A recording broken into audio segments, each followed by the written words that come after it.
Kook, Infernal Shrines. We're going to jump on into this. Ooh, we're seeing some synergies here.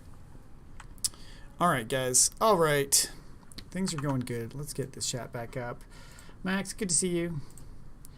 Hope you were having a fun night and aren't playing too much Valheim.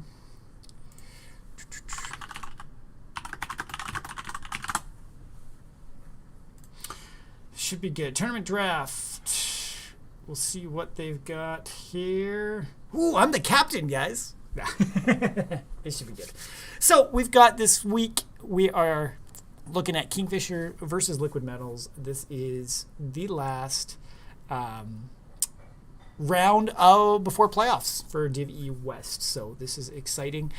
I don't anticipate a lot of movement in the standings, but we can see some action happening here. Team 1 has the first draft. That's good. We'll just see what we've got going on here. Looks like things are mixing up quite nicely. I like this. I like this. I like this. Twitch.tv/BJ and Co.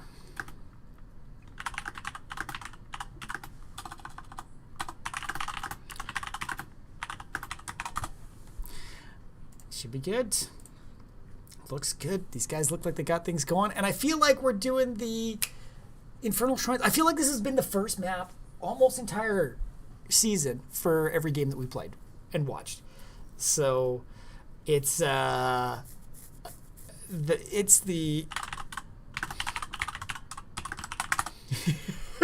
these guys are having fun. I love it. I love it. So we'll see a lot of this. I mean, Shrine Clear is going to be important, having lots of... God, my keyboard. I hate my keyboard. Double tapping all over the place. This will be good. Leak your info, too. Good, okay, you goofball. You goofball.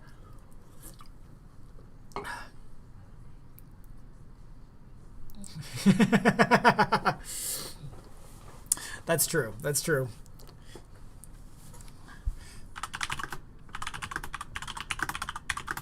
Never mind those. It's good to go. Always good to go here. So this is going to be exciting, guys. Oh, did my game just lag out? There we go. Infernal Shrines. Let's head on into the draft and see what we are going to get. Do you think we're going to see any enticing first picks with the side of... oh. I broke it. With the side of Kingfishers, are they going to do anything cheeky? Or are they going to have some fishy plays? Who knows? They're opting for the first pick. Shrines, I'm guessing... Well, it'll be interesting to see what... We've seen some consistent bans against Liquid Metal. Val Azul Jin, though, looking at the list, their main player for both those is not here this week. Maybe we won't see bans there. We've seen high priority bans on Uther as well as a heal ban. So it'll be neat to see if any of those come out again. But I think we're going to see a lot of standards. I mean, Div E is always interesting. There's a lot of targeted bans that are taking place. And Gul'dan going out first. So wanting to get rid of some of that magey power.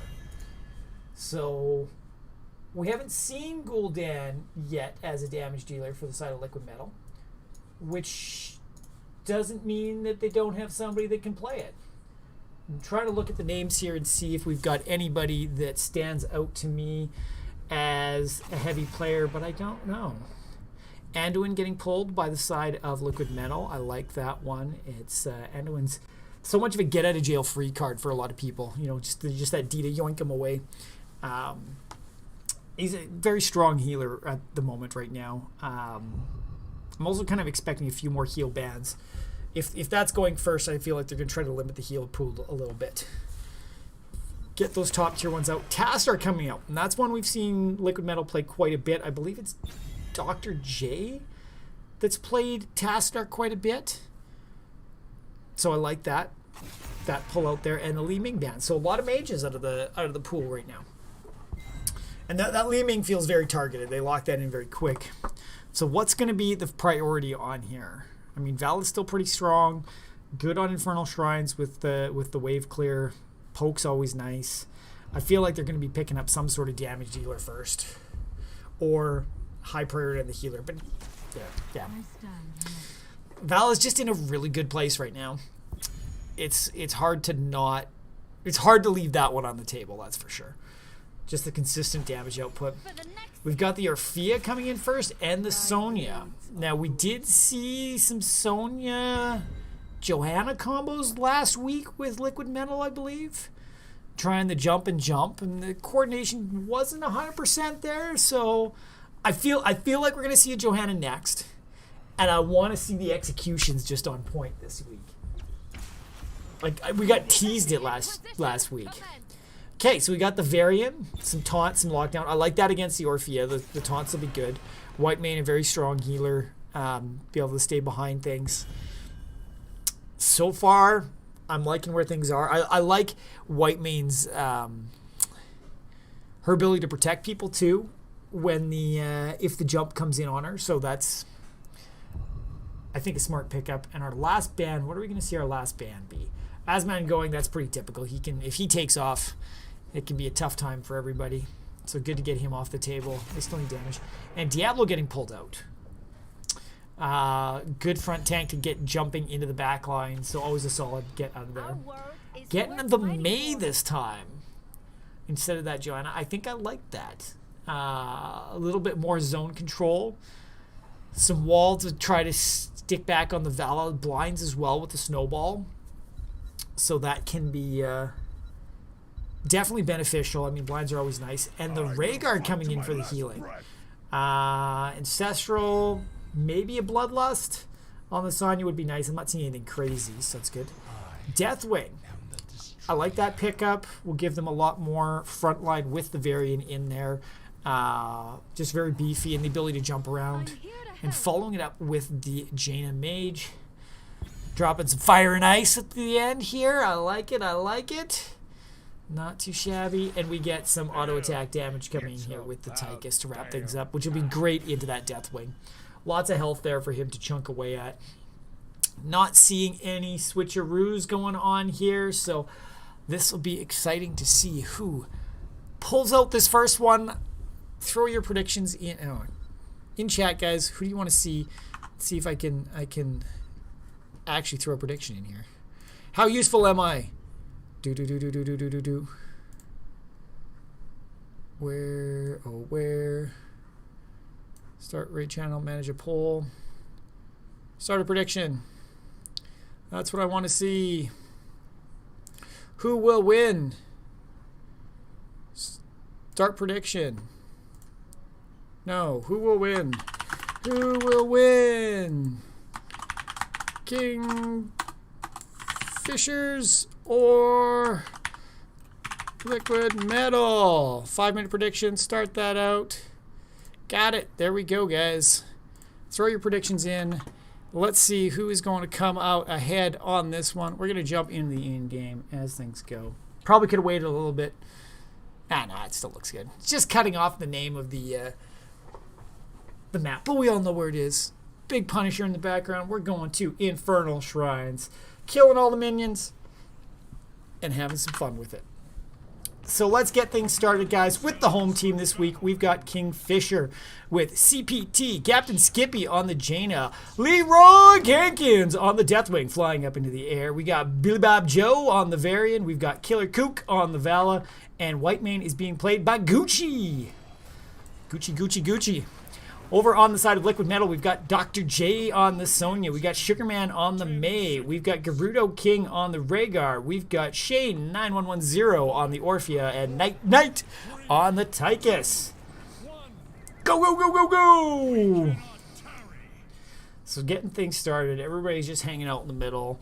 I'm guessing we're going to see Deathwing and Sonya as our split offlaners to get things going, with the remainder soaking and nobody playing silly at this point. Everybody just playing safe.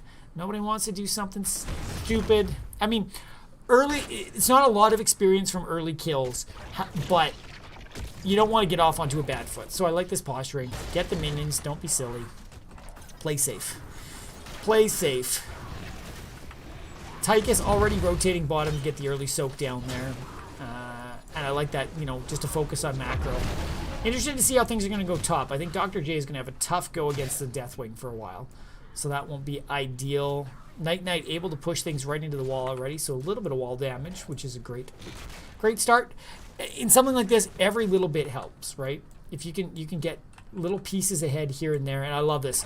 Camp's up and Liquid Metal is already on it doing their thing. Dr. J still clearing wave top, but half health, so he's got to be careful there. And here we see the invade coming from Kingfisher. They noted something was up. There was nobody hanging around, so they went in. Tried to slow this down, but Liquid Metal still able to capitalize on it, no problem. And Kingfisher's just going to back on off here. Keep getting that soak. Killer Kook heading bottom to pick up the globes there. And we've got Night coming to the top to help out Dr. J with Leroy Jenkins. So I like this, and this is going to be a tough one. Can they get Deathwing? Good rotation. Tychus is going to do work against this Deathwing, so I love that. And keeping them slightly ahead in level right now, so great start. Great start to this one. We see that the side of Kingfishers has picked up their siege camp as well to try to get pressure, but at the same time, Liquid Metal is doing more macro and grabbing the camp on the bottom as well. And the May, you can see that blind doing the work, letting Vala get less value than she needs to. And we see up here Dr. J and Night are going for their camp as well. So good camp pressure coming out from Liquid Metal, and Killer Kook and team having to just respond. Varian a little caught out, but Liquid Metal is not going to chase this one hard. It's pretty hard to kill Varian early without a very concentrated effort. With that protect he's got available to him. And Liquid Metal here just able to get so much more value out of lane. Jaina and Deathwing going for this camp down here. Should get, I actually really like this timing. A little bit better than what Liquid Metal has done. But Captain Skippy's not going to be able to finish this off. So if they don't finish this, it's not going to be a good day for lane pressure. Liquid Metal's getting their camp dealt with before the altar even spawns. But so they'll be able to get in good position for it. Won't have pushing throughout it. Hopefully, Kingfishers will get a lot of value out of their camp poppy at that time if they don't lose out on the altar too quickly. Or the shrine, sorry. Shrines, altars, all the same thing. Jaina heading back to get some mana before this fight. The rest of the team coming on in. It's a 5v3.5 right now, 5v4, and we lose Varian already. Nice concentrated effort by Liquid Metal to knock that one down. Sugarman getting low, popping his trait. Force the team back, and Liquid Metal holding really nice positioning here with the one-man advantage. Night getting pushed a little bit by Vala, but Nate coming on in to shut that down. Killer Cook having to back off. And lots of posturing, but Liquid Metal still in a good place. The Deathwing on the point, trying to get the pressure back, forcing Sugarman back. And Night coming back into the fight, pushing right in onto that team. He wants the shots, he wants the action. And there we go. Liquid Metal able to easily secure the shrine in plenty of time to get actually Sonya up there to deal with the camp that was pushing. So timing working out quite nicely there. And Punisher diving in. Jaina getting very low from the Orphe attacks. And gonna lose about a wall here, but Kingfisher's doing a good job at burning us down. Killer Kook a little forward there. Could have been rough, I think, if Liquid Metal decided to collapse. And everybody's just kind of backing out now. I like this split. Kingfishers knowing they're behind. Setting Jaina at the bottom. Keep that soak up. But got to be careful here as the team rotates. And good map sense there. Able to stay alive. Vala's going back to tap. We've got Leroy Jenkins doing fine against Sonya right now. Just got to be very careful if that collapse comes. And Liquid Metal again. Camp's up. They are on it. Now we got another camp in 11 seconds, another camp up right now. There's already a retreat from there. I don't know who was paying that one, just to be safe. But I think Kingfishers is trying to play it safe. They've got Killer Kook coming to the top to try to help gank this Sonya, but not going to happen. Sonya backing on out, tapping to be safe. Coming back into lane, though. Are we going to see the gank variant? Oh, did they show? Did they show? Sonya deep out there. The collapse coming down. the taunt to lock him down. Val is going to town on it, but Dr. J is going to be able to get out of there, while Liquid Metal picks up another camp in the bottom and invading the camp on the Kingfisher side and putting that pressure on out into it. So there is more and more pressure. Deathwing coming down to deal with this, jumping right into the Tychus, which is going to burn down those plates early on for him. But they should be able to protect this fort. Actually, both forts. Rhaegar going in on the Valor up top, but they should be able to get out of this. Gerudo King trying to do some work. Sonya coming in behind, but oh, the lead from Sonya, not quite enough. Oh, Vala almost able to Q Sonya down. So as we can see, 10's picked up by the side of Liquid Metal. We've got Eternal Feast for Orphea, Elite for Sonya, Draken Laser Drill for Tychus, Bloodlust for the Rhaegar. Ooh, the aggressive Bloodlust.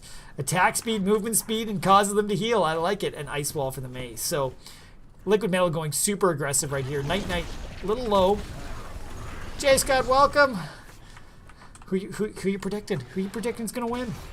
We got Sonya rotating to take the camp on the side of Liquid Metal, which is good. A little premature, I think. It'll be interesting to see if they just hold this while the rest of the team continues to try to pressure in the middle. Tychus trying to get all this value onto the tanks, and it's working quite nicely for him. Killer Kook coming down. We got a 5v4. Again, the camp is up top with time, though the team's all rotating up there. I was going to say with time for Kingfishers to head on up there and stall it, but it looks like Liquid Metal's just saying, screw it, we got a camp, let's push a fort down. And they're going to get this fort without any contention. I mean, 10s have been picked up by the side of Kingfishers. Rain of Vengeance, Divine Reckoning, Burn Beneath My Shadow, Ring of Frost, and Warbringer. I don't know if I love the Burn Beneath My Shadow. It relies on... Oh, no, that's aggressive. For a second, I thought it was winning your own stuff. So they didn't actually push the fort, but now they're bringing a 5-man down.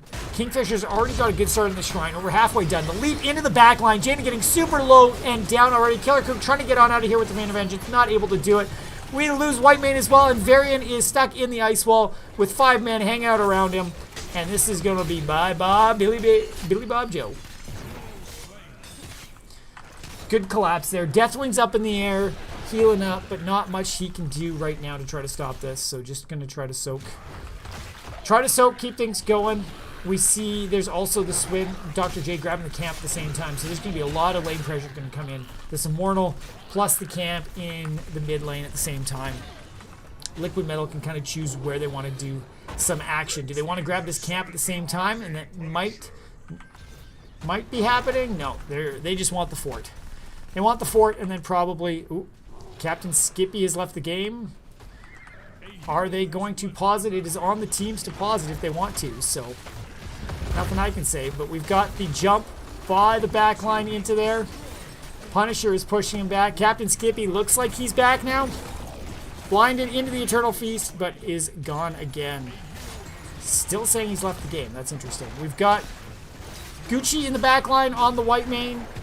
Going down as well, and Varian still out there a little bit, but getting chunked down. Punisher's still there. Varian is picked off. Camp's picked off. Deathwing's coming in behind. I don't know how much help he's going to be able to do. Punisher jumping the wall and going down, but Killer Kook's got to be very careful here. Deathwing Cataclysm across everybody. This should push some of them back. Keeps a little bit more damage on that front, but Tychus, Sugarman here just dropping on Leroy Jenkins. The leap in onto Killer Kook, but Ring of Frost there to stop him, and Killer Kook just picking on this thing. Dr. J, you jumped me, I'm going to take you down, but Sugarman going in deep, trying to take him down. Leroy Jenkins trying to push him back, but Tychus just such a pressure on this team. But Turtle Feast coming out again, and having to back the team out. Gucci, Kingfishers want some action to happen here. They want to be pushing this in, but there's not much they can do about it. Their backline is just so susceptible to this leap and forcing them to split across. So good job by Liquid Metal to keep the pressure up. They're going to have catapults in this bottom line quite a bit. And the camp in the mid not getting a ton of pressure right now, which was a good job by Kingfishers for clearing. The second camp should do some work, and this fort might have to worry about a good response by Kingfishers. 3-man into the mid to try to stop things. Gerudo King scouting out to see if anybody's doing the camp top. Night Varian jumping on him in the middle and having to back out. The rest of the team coming, wanting to try to kill. It doesn't look like it's going to happen. Sugarman just pestering a little bit with his May. Jumping on in. But we got a 4-man here from the side of Liquid Metal. But this fort is going to get burnt down very quickly. Vala coming on in, wanting to do work. Nice Rain of Vengeance there to knock down 2. But not able to execute anybody afterwards. So it looks like KingFishers want this camp. They've got 4-men posturing for it. And just try to hold position right now. They've got a good wave bottom that should fend off a couple catapults. But they got to find a way. They really need a pick off right now. They're down by 2.5 levels.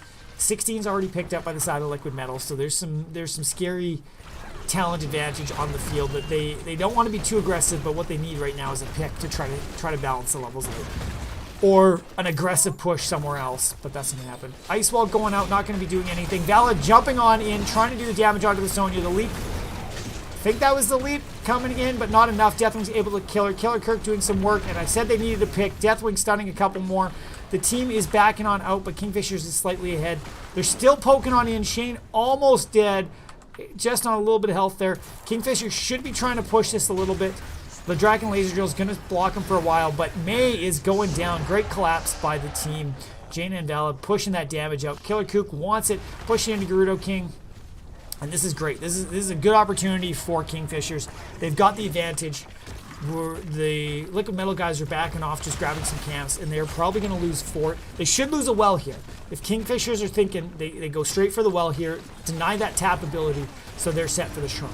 May's still down for another 15 seconds, so they can get an easy start on this camp and potentially stop and close it out before they can get the full 5-man coming in. So it'll be interesting to see if Liquid Metal's just going to give this or not. They've got 2-man here, 3-man here already. Orpheus still at the bottom, clearing camps, trying to get that pressure in other lanes. And if KingFishers isn't careful, they got to worry about this bottom lane that's starting to stack up on them. So it'll be interesting. So far, Liquid Metal isn't really pushing in, but now we can see with May and Orphea up, they're collapsing that area. KingFisher's able to get half the Shrine minions ready to go already. But they got to finish the other half into a full team right now. Will they be able to do it? Gerudo King Night coming in on the flank. The lockdown coming in onto Tychus, and he is just blown up. No tanks there to protect them. The Feast going out. Leap going onto the back line, locking Varian down. Bloodlust going down as well, trying to keep Sonya alive in this. We've got the Ring of Frost down, and Sonya goes down also. KingFishers putting on the pressure now. Level lead only down to a level for the side of Liquid Metal. Varian going on into the middle of this. This might be a little rough, but with Might Minion behind, able to keep them all fill up, and Liquid Metal is going to have to back off of this. 9 more minions needed by the side of KingFishers, and they will secure this shrine and get a Punisher pushing, and potentially get a first keep of the fort of the game for themselves, which is great. But on the same side, the Liquid Metal's bottom lane with the catapults has been doing work, and this is almost dead. You know, we're at about a third health here. Grabbing a couple more camps, getting pressure elsewhere. They've, in my head, I'm looking at this and saying, okay, they know this keep is, or this fort's gone. They're going to let it fall. They're going to get as much map pressure elsewhere as they can. Challenge these keeps so they're ready for pickoff, and make sure they defend before their keep falls down, which I like. I mean, it'd be great if they could get this fort down too. But KingFishers, if they can pick off somebody here and get some pressure in while everybody's split, I mean, the rest of the team's finally back now, but if they can pressure this in, they've got some good range. Punisher jumped there onto 2, which is great. Not a lot of follow-up, though. They're getting the wall done. Wall holding Killer Krook in place. This could be tough, but they're not going to collapse onto it. They're just going to get the Punisher down. Ring of Frost on 2. Rhaegar and May. May popping the trait to try to stay alive. More damage coming out. Not enough. Leap onto 3 in the back line, and Varian goes down in the middle of that feast. Tychus finishing it off, and now the follow-up comes through. Gerudo King chasing on in with that wolf form. Vala going down. We've got Jaina, Captain Skippy trying to get out of here. Can't do it. White Man, Gucci running around in circles, but nothing going to happen. He's going to fall down. Deathwing still up, clearing up this bottom. I think having him in the fight would have been beneficial, but they need to keep that keep. What they got to be careful of here is where is Liquid Metal going to go? Looks like Sonya almost wanted to take out this keep, but these guys look like they're pushing mid or bottom for keep. I feel like the rotation to bottom here, if they can take a keep, will be fantastic. But it's like they can't decide what they want to do. Getting this front wall is going to be good too. May's going to go in. Sugarman trying to take this keep down while Deathwing's here. Not taking a ton of damage yet, which is good, but May should be able to close this one out with no problems. Oh, no. Needs the minions there to help her out, and it's not happening. So more damage coming on into the keep. I think I would have liked to see Liquid Metal just collapsing bottom. The taunt onto Dr. J, leaping to get on out of there. Great job. The Feast to block things out. Ice Wall locking down the Deathwing. So there's going to be no chase. But I love the life in KingFishers right now. I mean, they've been taking some good fights. Liquid Metal still getting the macro that is working out very well in their favor. They're going to lose or take down this top fort a little bit more. They should hit 20s very quickly here as Kingfisher clears out the camp. But Kingfisher should, I mean, their push right now should be hit 20s before the next shrine comes up, right? Liquid Metal is easily going to take another camp, but with the lanes pressured heavily this way, Kingfishers can play a little safe, clear out the minions, and try to get ready for the next shrine fight. And if they can do some good fights like they were able to get at the last shrine, I think this could be a very tight game. They just can't afford to take a fight down the talent tier. For our 20s on the side of Liquid Metal, we've got the Eldritch Conduit for Orphea. We've got Ignore Pain for Sonya, the Bob and Weave for Tychus, the Gladiator's Shout for Rhaegar, and Leroy Jenkins Cataclysm to get on out of here because he knows he's in trouble. The Shatter from May on the Ice Wall. Leap coming in, not able to lock anybody down. We are getting the Ice Wall right onto the Val, which is going to hurt. We've got the Ring of Frost onto the Sonya, and Sonya is going to maybe whirlwind and stay alive. Oh my god, can Kingfishers finish her off? They were able to, but they traded a Vala and a Deathwing in the process. Man, that whirlwind just keeping Sonya barely alive. I saw single digits in there. Whew! That was spicy. That was a spicy Sonya right there. But should still work out for Kingfisher. I mean, killing one on the side of Liquid Metal is going to help them. Liquid Metal is not collapsing his shrine right away. And they should, and you can see they're spreading out. They're trying to get this clear. They're trying to hit 20 before they get to the shrine. And hopefully wait till they have a couple back, especially their main damage with Vala. And talking of damage... Oh, did I break something? Just a little bit. So our main damage here, Vala 40,000 hero damage, Tychus with the 51,000. I mean, having that death when you go into, he's going to get a ton of damage here. Kingfishers just playing it safe. They want to defend. They're going to lose mid keep here though. They would need a stellar defense to be able to hold this one completely back. So they should get rid of the pressure of the other lanes and try to hold this. Sonya's coming back. They've got a full 5-man for this defense, but they got to be careful. They don't want to lose anybody here. Got to be very, very careful. But we can see here the whole time of Liquid Metal is making the smart play. Okay, Punisher's coming mid. You got to make your choice. You saving mid or you saving bottom? What do you want to do? So looks like Kingfishers is making the choice to save mid, and Liquid Metal comes and finishes bottom keep here. So there's going to be consistent pressure. But they're also coming in and dealing with this, or heading right into the middle. We've got a Ice Wall coming down right on top of the Jaina. She's locked down. Cataclysm coming in to push some of them back, and Kingfishers leap by Liquid Metal right onto 3 of them, and we lose the Jaina, we lose the White Mane. Rhaegar goes back in exchange. Varian barely getting out of there. The Punisher is going down, but there's still 4-man from Liquid Metal on the core. Killer Kook able to get the Q onto Orphea and take her down, but there's just too much damage from Tychus and the rest of the team, and the core goes down. Game number 1 to the side of Liquid Metal. Congrats, GG's, guys. We'll see you in the next one. Soothsayer. So red team was our winner. We'll go back to max select. We've got our winning team right there. So looking at the numbers here, guys, it's actually why don't we go to the post game? That makes more sense. Look at the numbers here. Tychus by far getting the good value there with all of the damage into the Deathwing, the May. Lots of action that was able to happen there. So looking quite nice. I'll just wait for the other guys to jump in there. I'll wait for Shane to pop in before I jump back into lobby 2 with Killer Kook over there. So Let's pull this guy up really quickly and choose prediction. Looks like we had full votes towards Liquid Metal, and Liquid Metal was the one that pulled this one out. So congratulations, guys. Congratulations. We'll wait and see if these guys jump in. But yeah, no, I definitely, I mean, Killer Kook, very impressed with your Valor play there. 3 deaths only, even though the team was collapsing on you quite a bit. Watching you bounce around was good. Well, let's head on over there. I'm just going to go with first pick again. Okay. And then you guys can do map again. Cool beans. I think we want Volsaic. Whatever. Volskaya. Yeah, I can't pronounce that. Volsaic. Volskaya. Yeah. Sweet. Right? Awesome. Good luck, guys.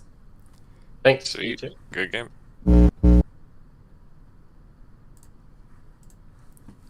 And we're back. So we are going, guys, to the Volskaya Foundries. And picked by Liquid Metal again. KingFishers feeling that they can make things happen. What did Shane say? Oh, he beat us to it. Beat us to it. Okay, so while they're making up the map, what do we do? So Liquid Metal was able to collapse on this. So what do you do from KingFishers? They want first pick again. They want first ban. So do you stop something? I mean, I didn't see any crazy targeted bans. I mean, the Gul'dan, I think, might have been a ban against Shane. There we go. There's a Volskaya. Potentially, I mean, after that last one, I might pull the Sonya out. She seemed to be the one, like, those 3-man leaps were just shutting the team down. So you got to be careful with that one. Volskaya is a bit different. Like, there's less of the minion clear, the wave clear. It's more of just destroying and holding the point. So sustainability is a little bit more. It'd almost be, depending on the team comp, it's probably the Tychus that they might want to worry about as well. Like that was doing between the Tychus and the Sonya. Those were to me the two scary pieces of that draft that really shut them down. Whoa. Do we have an extra person in here? Who's can kill?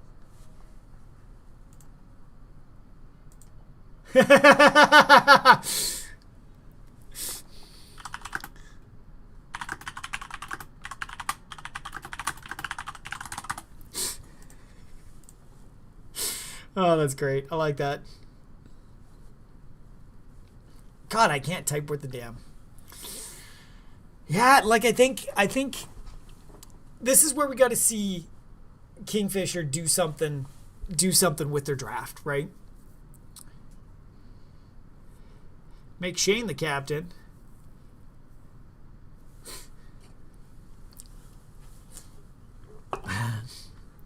Too much responsibility. Django.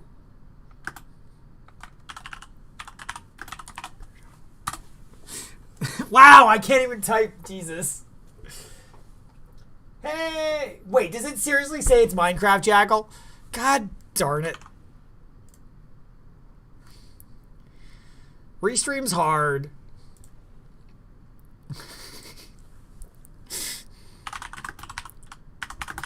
It's just too popular. I don't even know if I can easily switch that while in here. Let's see if I can. Let's see if I can. Edit settings. Category. Gaming? Gaming? Where's gaming?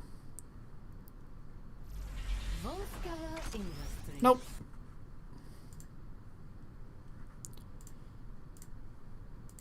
Yes, that's fine. So we're headed to Volskaya, guys.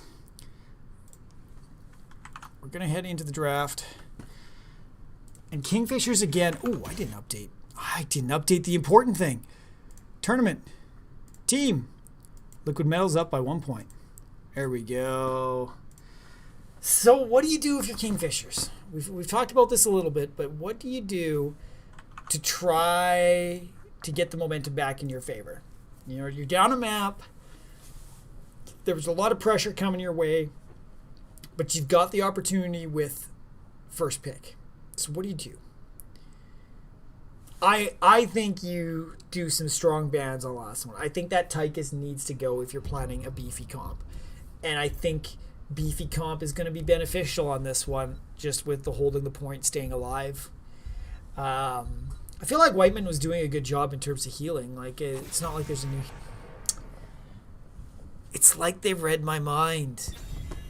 I think that's a great first ban there. I mean, there was nothing outstanding that I was seeing in their previous draft that I was like, okay, you got to keep this. I think pulling that Tychus is important. I'm guessing we're going to see a Vala first pick again, unless it's banned away by the side of Liquid Metal. So what are we going to get? What are we going to get? Li Ming again. So that's super targeted, in my opinion. Don't know against who. Potentially, well, it was Captain Skippy that played Jaina last time, so potentially there. But I think Killer Kook is very good on the Vala there. Pulling the Brightwing out this time. That one surprises me a little bit. We didn't see it last time. I would have been more worried about the Sonya from last match. And I haven't really seen it too much on the side of Liquid Metal. But again, you know, Liquid Metal's pulling out the Anduin. So they've done their research. They've got 2 bands they don't want to see in here. And really they don't have to change up their draft too much. They were pulled out ahead in the first match, so it worked for them. No sense changing things around at this point in time. So then what do we got? Are we going to see Vala first pick again? Grabbing the Mei this time. So that leads me to believe they wanted Mei last time, potentially instead of the Deathwing. But with it getting picked away by the side of Liquid Metal last time. Intriguing. So now, I don't know if Liquid Metal's got another Vala player. I think it would be crazy not to take it if you could. But I paid, well, I mean, paid a... Yeah. They're of that mindset, let's not mess with what worked. Sonya, I mean, doing work on that back line. This is the perfect time to pick her up. And Orphea, I mean, was able to skate around them quite a bit. Picking up the Varian, grabbing the Malfurion for heals this time. Having some of those sleeps and roots, I think, will be good to help out with the Sonya. A little bit more lockdown than they had with the Whitemane. So I definitely appreciate that, and I think it's working in the right direction there. So we'll see how this all plays out. What else do we have here? The ban on the Vala. That makes sense. That was the scary one, I'd say, on the side of KingFishers. Killer Kook had a very good feel for Vala and how far he could push himself. He was definitely being ballsier than I would be. So I appreciate the people that know their limits and play within it. Gamble right, people. Sorry, that was bad. And the Rhaegar ban. So another respect ban, this time on the healer. What are we going to see? I feel like we might see something in the same vein of Rhaegar, which with the Bald Lust, and that would be like a Tyrande with her D. Putting the vulnerable out there, everybody heals off of them. I also know Gerudo King likes to play Tyrande as a healer. I don't think they're going to switch up their team comp too much. We've got a Falstead Joanna. So this is more what I was expecting last match, the Sonya Joanna. And that's what they got to watch here, is getting dove on like crazy. We've got Falstead for some damage. I mean, I think they got a very nice team comp right now. Not too much you got to mess up with there. And it's just what you're going to heal with on this one. I don't think Toronto's going to be the best. Junkrat Tassadar. Okay. So we've got the poke. I mean, similar poke to last time. We had the Jaina and the Vala. Junkrat is going to be a little more annoying than the Vala, I think, on a consistent basis. And Tassadar is going to be able to be a bit safer than the Jaina with the walls. So I like seeing this shift here, right? And then we've got the Lucio as the healer. I mean, that'll be very good for the Sonya and the Johanna. That percent heals is always nice for the big beefier characters, but I don't know where this one's going to go.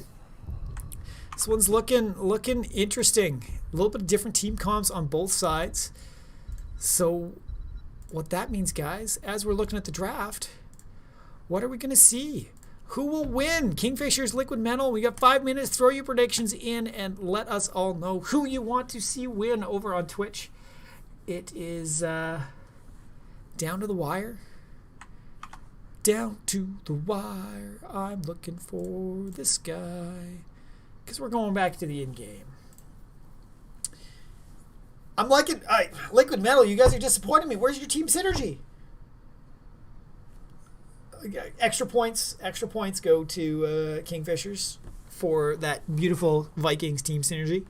Though I want to see Vikings now. Come on. Game 3, got to be Vikings. I don't ask for much, do I?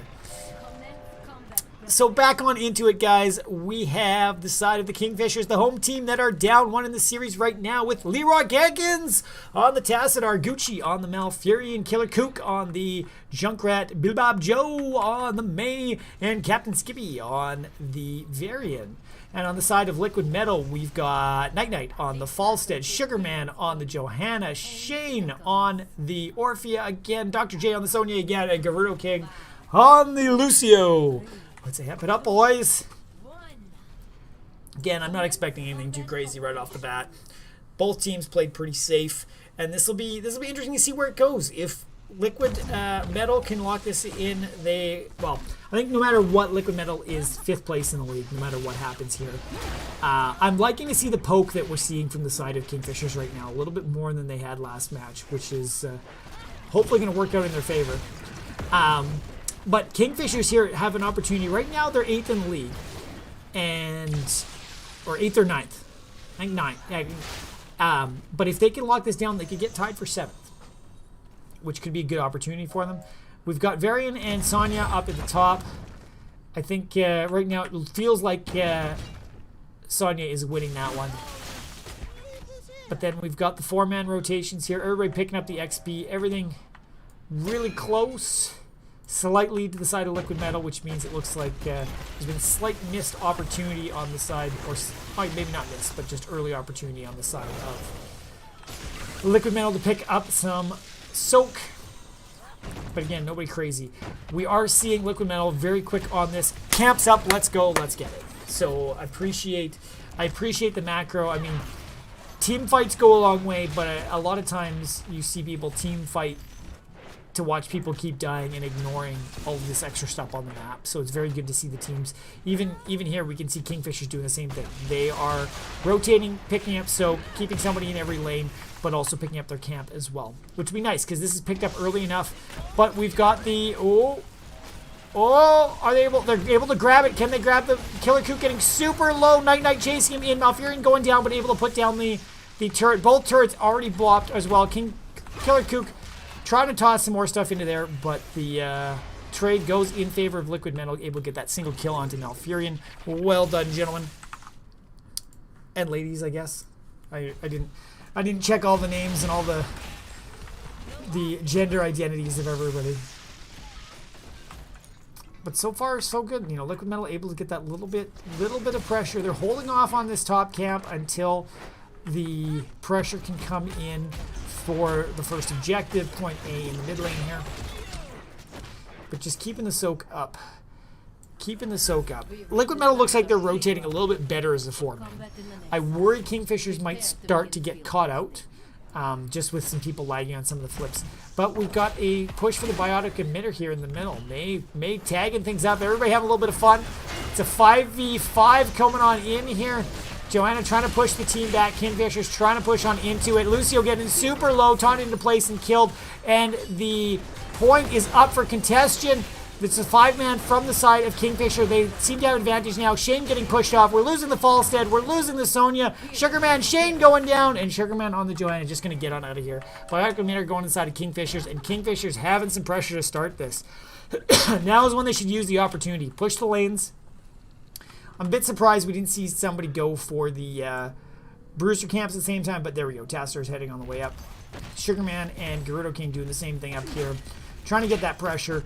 I like this soaking in a variety of places from Kingfishers. Trying to press that advantage. They've got a level lead right now of about a level.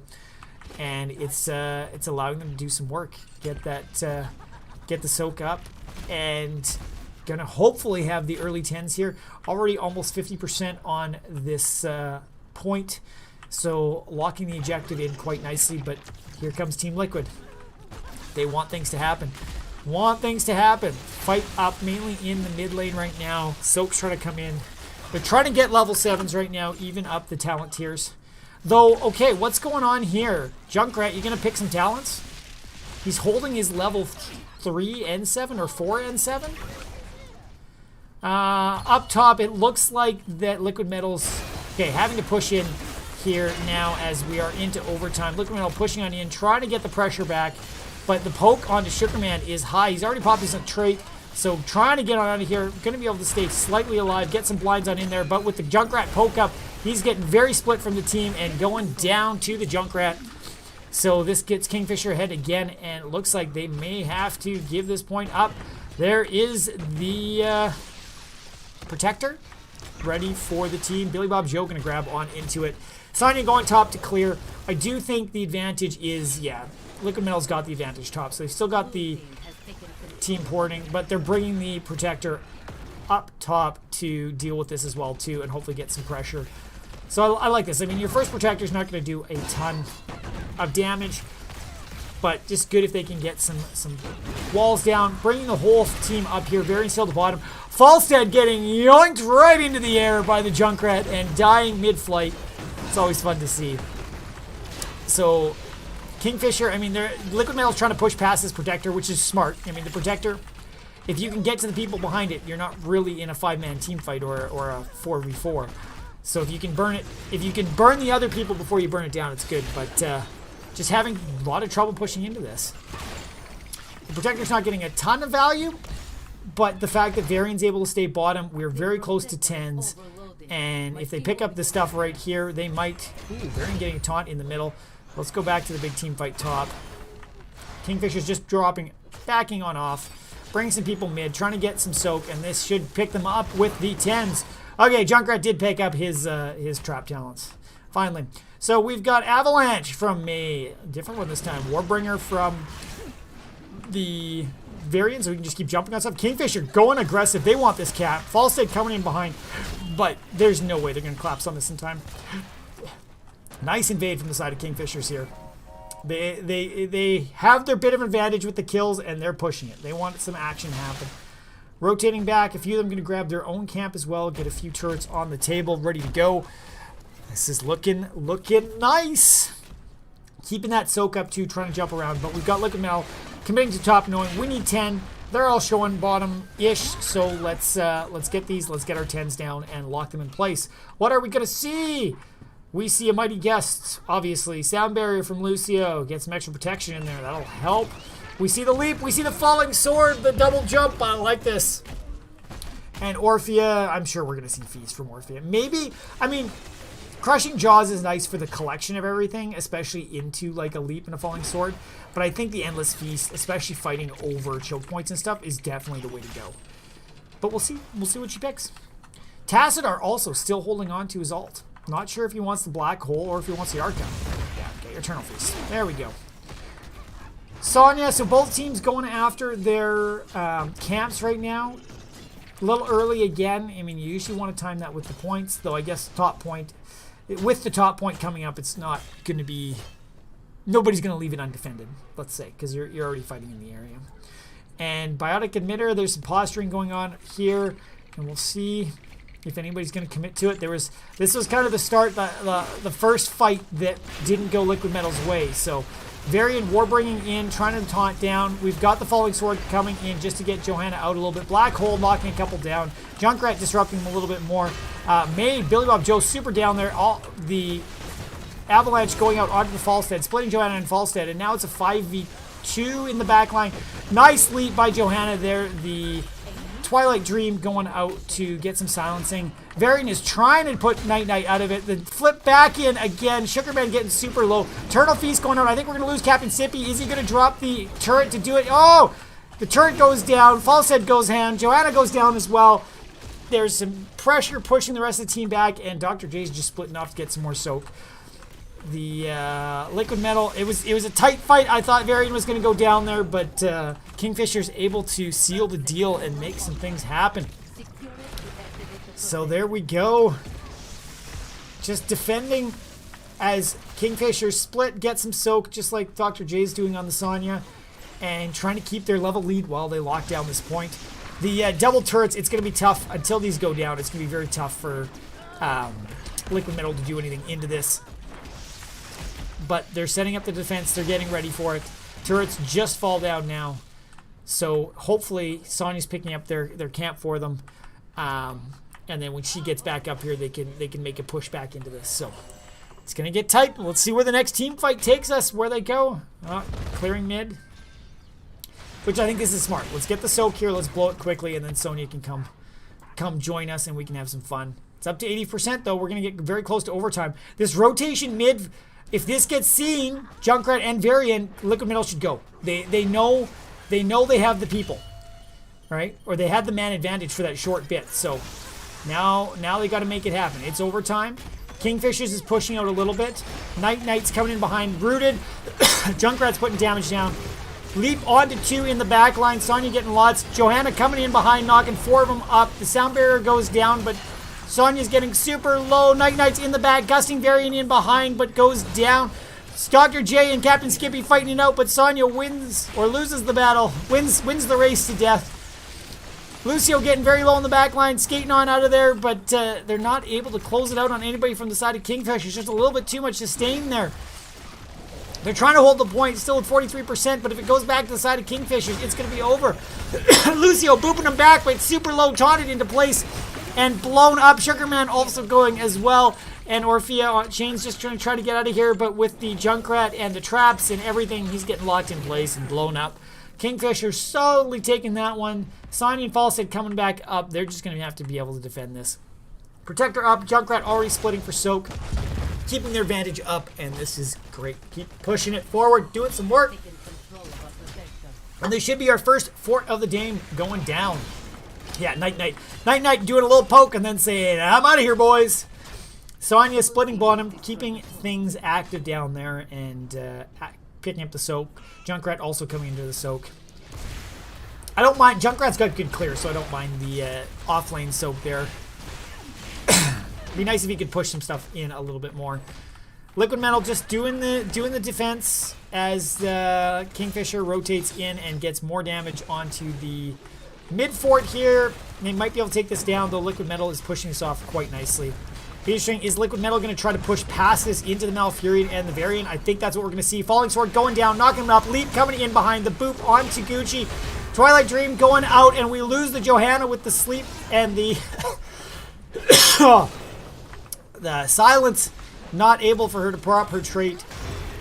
And KingFisher's just turning this around.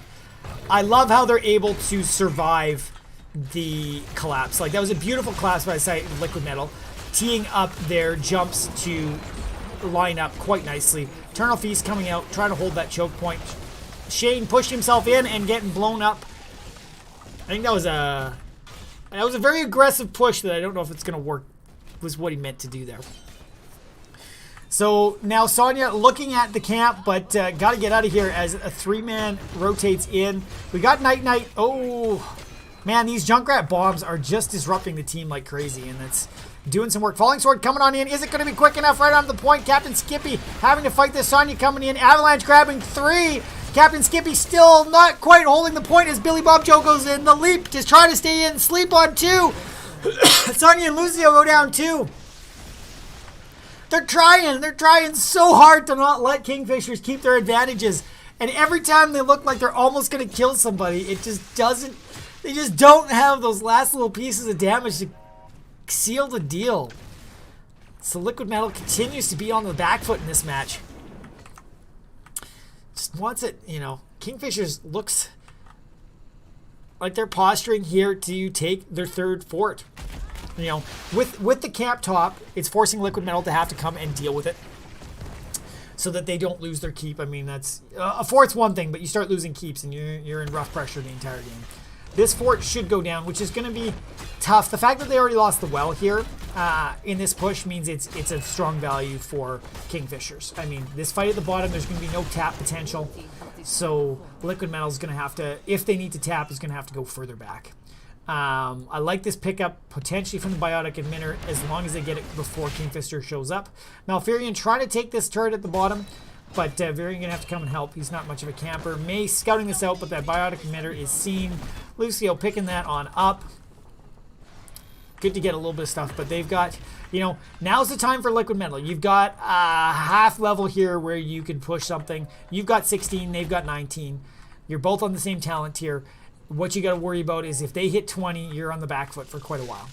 So what are they going to do? Are they going to try to push somewhere in? Or are they just going to keep soaking for 20s? And I think right now it looks like they just want to soak for 20. They're staying as a 5-man, potentially trying to take an advantage of something, but they're not going to overstep. They want to play on the safe side and try not to get their butts whooped in another team fight. I think that's what's standing out to me right now. Yeah, just a few B steps going on, Acro. Liquid Metal needs to take a good team fight here, and they just haven't been able to execute yet, which is challenging. Falstead getting on out of here. Knows he can't stick around here. Liquid Metal just doing the complete defense top, making sure they don't lose onto the keep. I like this, and staying safe. They're staying safe as a 5-man. Hopefully, potentially doing some work. Yeah, they're just saying, we know you guys have 20s. We don't want to fight this, but we can get some experience in other ways. So coming in top here, doing the damage to the fort. Junkrat, Tassadar, Varian, all coming in here. Dr. J getting super low, but while almost keeping him in place. But Mighty Gus coming out just for the disengage. And Liquid Metal's going to get on him here. I mean, they forced the rotation for 3. They got some damage onto the fort, but there's not a lot that they can do to keep things moving. So they just need to back off, grab some more camps. Be interesting to see if KingFishers does something aggressive on this camp. We've seen some fun at the camps in the past, but Protector right now looks like it's solidly in the hands of KingFishers. I think that's the right play. Time for Liquid Metal to back off, defend, and do what you can. Ooh, Sugarman! No! They left the turret. I mean, better to stay alive than die for a turret. But it always sucks to, like, you spend all that work getting the experience and getting it closed and not able to finish it off. Junkrat just trying to push things back. Wall coming down. Be interesting to see if they push into this. Oh, it looks like they're trying. The Protector going right on into the fort, locking it down. But lots of energy and effort being expended onto this Protector, pushing him back, which is nice. This is what Liquid Metal needed. They don't want to lose a keep here. They want to get this Protector down. Tastar had to go top to deal with the Bruiser camp that was pushing. So they're in that spot for where a good defense can keep them into this game. And we're getting late enough now that a good defense and a good team fight could swing things quite a bit. 5-man here at the bottom for KingFishers, pushing on in. Sleep going out onto Johanna. Lots of damage popping out. She's going to go and tap. Another Riptire, just missing the Falstead. Sugarman going on in, but getting blown up, and that's not what Liquid Metal wanted to see. 13 seconds left on the Protector. It's almost going to go down, but this is going to allow KingFishers to push in and potentially take this fort. And there it goes. Protector's down, but so is the fort. Turtle Feast going out. I like that positioning right on top of where they were going to pop out. which is always nice. But the Liquid Metal's got to soak. They've got a level to make up here to get to 20s. KingFishers is just going to go and paint the map blue. So blue, da-boo-dee-da-boo-die.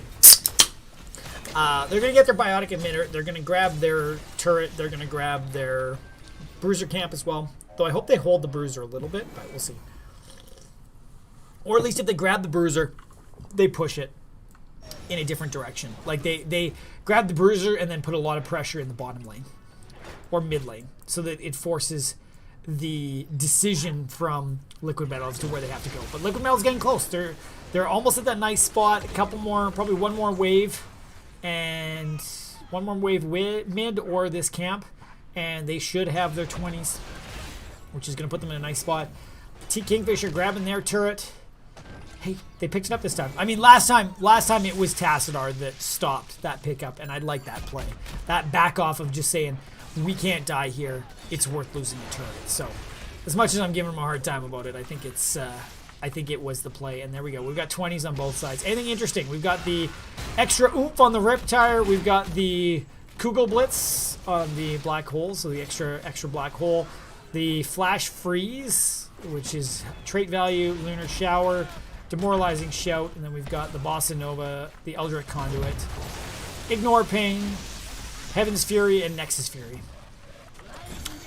And here we go. We've got KingFisher trying to push stuff in. We've got the Joe jumping into the backline, locking down 4 of them very quickly. The taunt going out, Leap coming in onto 3. Eternal Feast as well. Silence going out onto the onto the Sonya as the Johanna and the Falset were pushed back. So Lucio, oh geez, Tassadar getting the Lucio too. So 2 going down by the side of Liquid Metal. The execution's on point by KingFishers, and this is going to allow them all sorts of pressure on in here. It should easily be the wall down. They're just kind of ignoring it right now.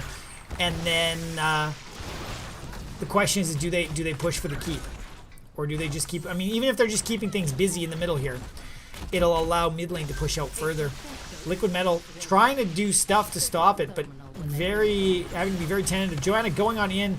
Mighty Gust also coming out to push him back. We've got the 0.8 coming up in 20 seconds. But it looks like KingFishers just want to keep their pressure up. They don't want to do anything crazy. Taunt going out onto the Sonya. The Falling Sword coming out to get him out. Billy Bo, oh, the lockdown right into the root. Johanna just getting blown up. Just goes to show what the sleeps and the roots and stuff can do to her if her trait's not around. And that's keep number 2 down for the side of KingFishers. Lots of pressure, and this is aggressive push, trying to do some work into Night. They don't have a way out if they push down here, so they got to be careful. And Liquid Metal just trying to push them off. Scare them with a 4-man. But now's the challenge for Liquid Metal. How do you push into this stuff when you got to worry about 2 lanes pushing inconsistent catapults? Right? You got to be very smart about when decisions are made. Lucio going out, trying to boop Killer Croc back on into things. And getting collapsed on by the Variant and going down. Leap used to get Dr. J on out of here. And again, you know, we got May on the point, but KingFisher just pushing this on in and getting pressure and pressure and pressure into this mid-fort or mid-keep. And hopefully they will threaten this. I mean, threatening the well is always nice. But they can just kind of take their time, poke. They know they're up. There's no healer for the side of Liquid Metal. So they just got to... I like how they're just pushing their advantages, but without being greedy. It's the little stuff here and there. Riptire going on out, just doing some extra damage. I like that because it is the pretty short cooldown there, less than a minute. Not going to be a big team fight until, you know, another 15 seconds anyways, so I like this. I like this. Protector is up, May's in it, we got Malf in it too, and they're coming in and they're threatening the last keep here. Get all the map presence and then work your way into the core. Falling Sword going out. Not doing much in behind, just trying to push people back. Eternal Feast going out on top of the Protector. I like that. Forcing the Protector to move around, but keep goes down. Dr. J getting caught out in the middle. The taunt goes out. Missed by the Tassadar, and the Leap going to be able to keep them alive for now. And Protector's getting low, about a quarter health right now. The root going out onto Lucio and annihilated. Full to nothing in a very short time. And now this is going to allow KingFisher to push in relatively hard. You know, Sonya is doing some work. The leap going out, pushing the team back a little bit by Sugarman, but the taunt, just burning them down so quickly. Dr. Dre trying to do something, but the Riptire knocking him away, and Tastar getting the kill. Shane and Night Knight trying to do what they can as the shields fall off the core, but there's not going to be much that they can do here. Riptire coming out again, knocking Night Knight into the sky, and that's going to be game 2 in the bag as KingFishers come back from their first game loss and just crush in game 2. Well done, GG guys. That was pretty fantastic there. So going on into the post game, I just need to do some stuff here. We've got the blue team win over here. We've got the blue team score over here. We can update all of this. Is there anything that stands out here? Junkrat doing a ton of damage, and I think that's where we're seeing a lot of that that work there is, that 100,000, I mean, almost over double the damage that was being put out by the side of Liquid Metal. So just able to do those executions and able to stay alive. I mean, healing numbers, Lucio doing 86,000, but Mouth at 55 doing lots there. Well, I'm going to jump on over into the map. We're going to see where we're going for map number 3, guys. It's going to be exciting.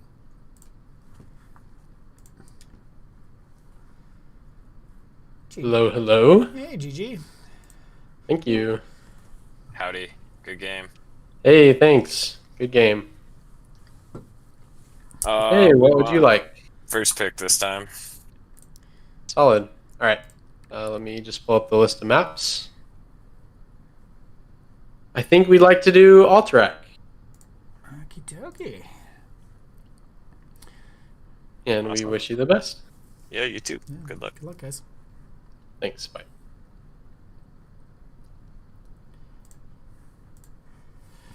All right, guys, this is beautiful. We're going into game number 3. This time, Kingfisher is picking it, going to Alterac Pack, and Liquid Metal is getting the first picks. What's it going to be? This is a tight one. Best of 3, so this one pulls it down. Me ding, you are very right there. What a game. That was Kingfisher.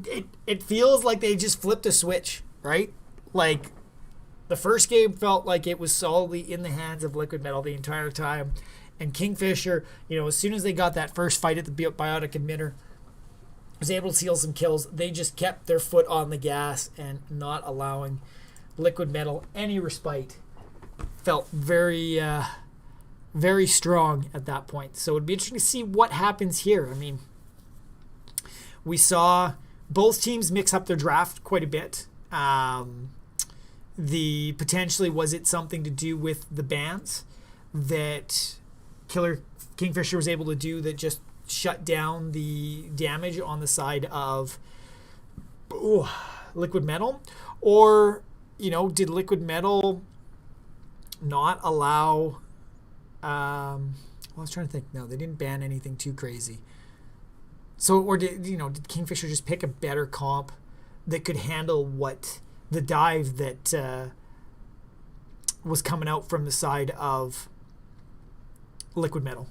Because that was, very heavy dive comp there between the Joe, the Lucio, the Sonya. You got 2 divers and the Lucio can jump in after you. Even the Orphea, right? There's a lot of mobility to move things forward. So, yeah, it's crazy. I'm trying to think if you guys... where's my prediction? Where's my prediction? Choose prediction. Ooh, choose outcome. Kingfishers went against what everybody voted for. Stealing all your points. Mwahaha. I like it. All right. There we go. I was going to say, it didn't look like we've got tournament stuff. First draft going that way. I'll let Shane ready on up. I'm always good to go. See what we get. So this is it, guys. This is game 3, round 9, season 12. This is the last match these guys are playing, or the match game these guys are playing before they get into the playoffs. So wishing all the teams the best. Let's see where this one goes. And it's mixed up this time. Now we're getting Liquid Metal with the activity first.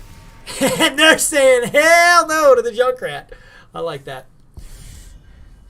They know what was messing with them. I mean, the Kingfisher. Good prediction, Cranky. I think you're gonna win anything, but I think your odds are gonna be very low on that one. There's it's almost like it's a guarantee, and that's, I mean, we just saw a total respect ban here, guys. The Junkrat was putting up so much damage and displacing the team that, you know, when your team's meant to dive and collapse onto people and then all of a sudden they're all over the place, not where they wanted to be. It's a challenge. Brightwing pull off again. I like that one. It's kind of a hot take, I know. Oh, you guys are great. I love it. It's always fun to see chat having fun. I'm curious, who do you guys think is going to win in this next one, though? Like, it was going into this, the way the seedings were, I was kind of in the court that I thought Liquid Metal was going to do a lot of work throughout all this and just kind of take it home in probably 2 matches. Kingfisher just coming out of there and just blowing my mind, and I love it. Like, I love it how these divisions, you know, it might seem like somebody's way ahead, but they're so close that things can just be taken off. So May getting pulled away, and doing again getting pulled away. Gazlo being the first pick. Alterac pass. Gazlo's really nice. Oh, man.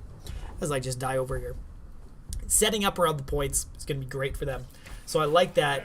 But here we're seeing the Li Ming and the Tychus. So they're not letting Tychus go to the side of Liquid Metal this time.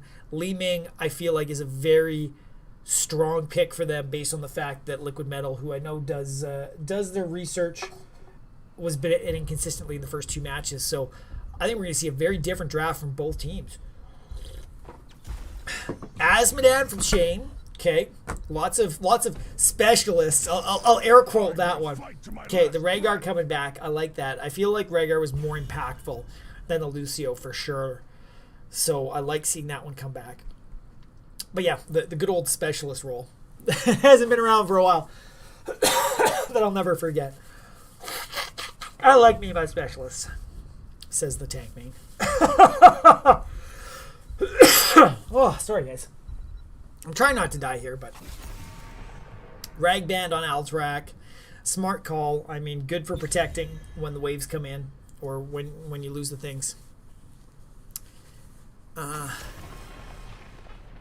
Yeah, Liquid Metal's going to win. They seem a little shook. Okay, I like pulling the Varian here.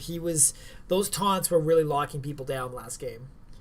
So that's good. Yeah, I mean, if Liquid Metal can keep their team fights and not be on the back foot after the first team fight, I think they've got a good chance. I also think if the sustainability is there from the side of Kingfisher, which is what they showed last time, is just being able to take whatever's thrown their way, it'll be good. Billy Bob Joe, ETC, White Mane Gucci. I mean, we saw the White Mane before. I don't know if I love it here. I almost would have preferred whoever they had healing last time, but I can't think of it. Wow. Mouth. But, I mean, the White Mane's better for getting to the back line, which is with the Asmodan and stuff. That's what we're seeing. Little less sustainability this time by the side of Kingfisher. Zul'jin on Dr. J, Sugarman on a Nubarak. So really one major front line with spell damage would be good. And then Abathur. Ooh, we're seeing fun stuff. I like this. So I feel like Killer Crew, that's not the name. Kingfishers are going to have the XP presence here. INB3 DW. Some of them are easily rattled. Okay, let's get this prediction going. Start a prediction. Same one as last time. You got 5 minutes, guys. Get your votes in. Well, 4.5 by the time you hear this. And let's see what we are going to get. I'll go into the in-game. It's down to the wire, guys. Cranky, I agree, yes. From what I hear, some of the team can get easily rattled. I think it's going to be fun. Like, I think no matter who we talk to afterwards in this one, it's going to be interesting just to hear that perspective of What happened after game 1 or 2? How did you bring it back and recenter yourself after getting, I don't want to say shit kicked, but it was pretty handy right off the bat. So first things first, guys, on the side of KingFishers, who just brought home game number 2. We've got Killer Kook on the Tychus, Captain Skippy on the Lee Ming, Gucci on the White Mane, Billy Bob Joe on the ETC, and Leroy Gankins. I hope we see him running in like a crazy nut on the Abathur. And on the side of Liquid Metal, we got Night Knight on the Gazlo. We've got Gerudo King on the Rhaegar again, Shane 9110 on the Asmodam, Sugarman on the Anubrak, and Dr. J on the Zul'jin. Peter would be impressed. Don't disappoint him, Dr. J. That's their main ADC who isn't around this week. And who we've seen play quite a few Zul'jin matches throughout this season. So I like this. Asmodan, Shane being cheeky and going straight after the well here. This should be an easy pickup. We do have the Abathur burrowing down here, but I don't think this is a good pickup. I don't know if Abathur can stop this. Tychus coming down, though, so not going to be able to snipe it. Cheeky, you tried, but not worth it. Or at least you didn't die for it. That's the important thing. Killer Kook, try to do some work on Shane. Not going to be able to stop him, though. So again, I like the cheeky stuff. Night Knight being able to do some pressure in the top here. Li Ming coming around to deal with it. Ooh, nothing crazy. It's just the positioning on the map right now. It feels like Liquid Metal has a bit of an advantage pushing towards the towers of KingFisher. But we'll see how this goes. I mean, with the rotation down onto Killer Kook, we've got Zul'jin and Gerudo King coming down, as well as the Anubrak. Is he going to be able to stop it? We've got 3 Abathur mines here. Anub going past and locked down. Do they snipe the well this time? I think they have to. There we go. It didn't work the first time. Let's take it down the second time. Abathur being pushed back a little bit too, having to play safe here. And we've got a slight level lead by the side of Liquid Metal right now. We've got Night Knight taking the camp, which is good timing for it. They're leaving top unsoaked with Rhaegar coming up now. Both teams, though, doing the thing. Camps are up. Let's get them going. Keep that Math Crow in check. Did I just say Math Crow? I mean, Macro's all about the numbers, right? Math Crow, it works, doesn't it? Or am I just ridiculous? You tell me. So more posturing. Who's going to get Night Knight? I don't know if he's going to be able to finish this. He's got to stay away from, I think. Both capped at about the same time, so we'll see some pressure in the mid lane. It's always interesting with the camps. You almost want the camps to push into your walls right away so they die quicker, and then your camp can push unobstructed. It'll be interesting to see. Dr. J going back for some mana. Sugarman trying to do some work, but this mid lane, their camp's going to go down very quickly, the Knolls. Sugarman's got to be careful, but our first objective's coming up. Gerudo King coming down as well, trying to go on to Killer Kook, getting some slows out, but I feel like Liquid Metal needs to go back, tap, and get ready for this objective. It's early, so it's not going to do a lot of work, but they've been getting good pressure onto towers. They've been doing the damage, with the exception of a little bit in the bottom here. So what they don't want to do is prolong their entire team hanging out at. Ooh, lockdown onto the Nubarak, getting pushed back. Burrow charge in. Is he going to be able to get out? Tychus chasing him down. Can he do it? Popped on up. 50 health left. Gerudo King healing him up a little bit, and he's going to be able to get out of there. So, worked out well. Nobody dying. That's what you want to see. No snowballing team fights. But like I said, they need to go back, tap, get ready for this. They've got Asmodan bottom, just trying to chase after Leroy Gankins. And but what they don't want is to let Abathur just be unobstructed. So I like the fact that Shane is just pushing in at the same time. Abathur's going to have to deal with them. It's a 4v4 up at the top. But we do see Dr. J going for their null camp again here, trying to get more pressure in the middle, this is what I like. I mean, this first cavalry is not going to do a lot early on. So if they can just stop the other team from getting it and keep pushing their advantages elsewhere. I mean, Asmodan bottom, force Captain Safety to come and deal with him with Abathur. It's allowing them to go after the camps too. Dr. J very low, but maybe, come on, finish it off, Dr. J. You can do it. You got this. There we go. And Sugarman going in, clearing out some of these camps here. He needs to get out. Stunned out by the ETC. Bounced around. He's burrow charging out. But Tychus, Killer Kook going after him. Whittling him down. 16. Another one. Oh! Kobe. Oh, night. What's going to happen here? Is he going to be able to get out? He's going to be able to get out. Great grenade there by Killer Kook to seal the deal onto a Nubrak. Nothing crazy. I mean, nobody's getting major advantage off of this. Levels are basically exactly the same. The push is continuing in the bottom lane by Shane. So, and even the middle, like this Knoll camp's pushing on in. It's forcing the team to rotate back. And no camps are picked up. So I like where things are going right now. It's just this posturing. People want 10s. We'll see where things go and how things go. We got ETC at their camp, but we've got 3-man on it. Dr. J is trying to channel this already. Is he going to be able to do it? He's able to start it. So now they just need to defend. Don't let him pull it back. Gucci already getting very low on the white main here, getting pushed back by Night. They're going to have to back off. And with the turrets, I mean, this is the joy of Gazlo here. You throw the turrets down, it just forces so much more that they have to deal with here. Sugarman going on the Killer Kook, and that's what they need to do. Lock down this Tychus is doing all the damage to them.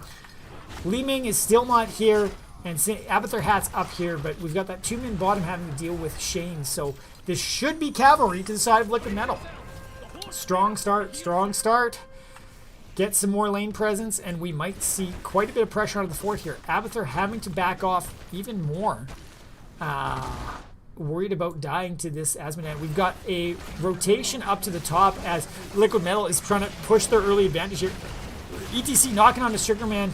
Killer Kook doing tons of damage. But Sugarman able to stay alive for now. It's interesting. I mean, a noob is really good against the Li Ming eating up all those orbs and everything with the spell shield. But that Tychus in there too, just melting him at the same time. So Dr. J trying to push in, keep that Killer Kook back, but they're getting some walls done.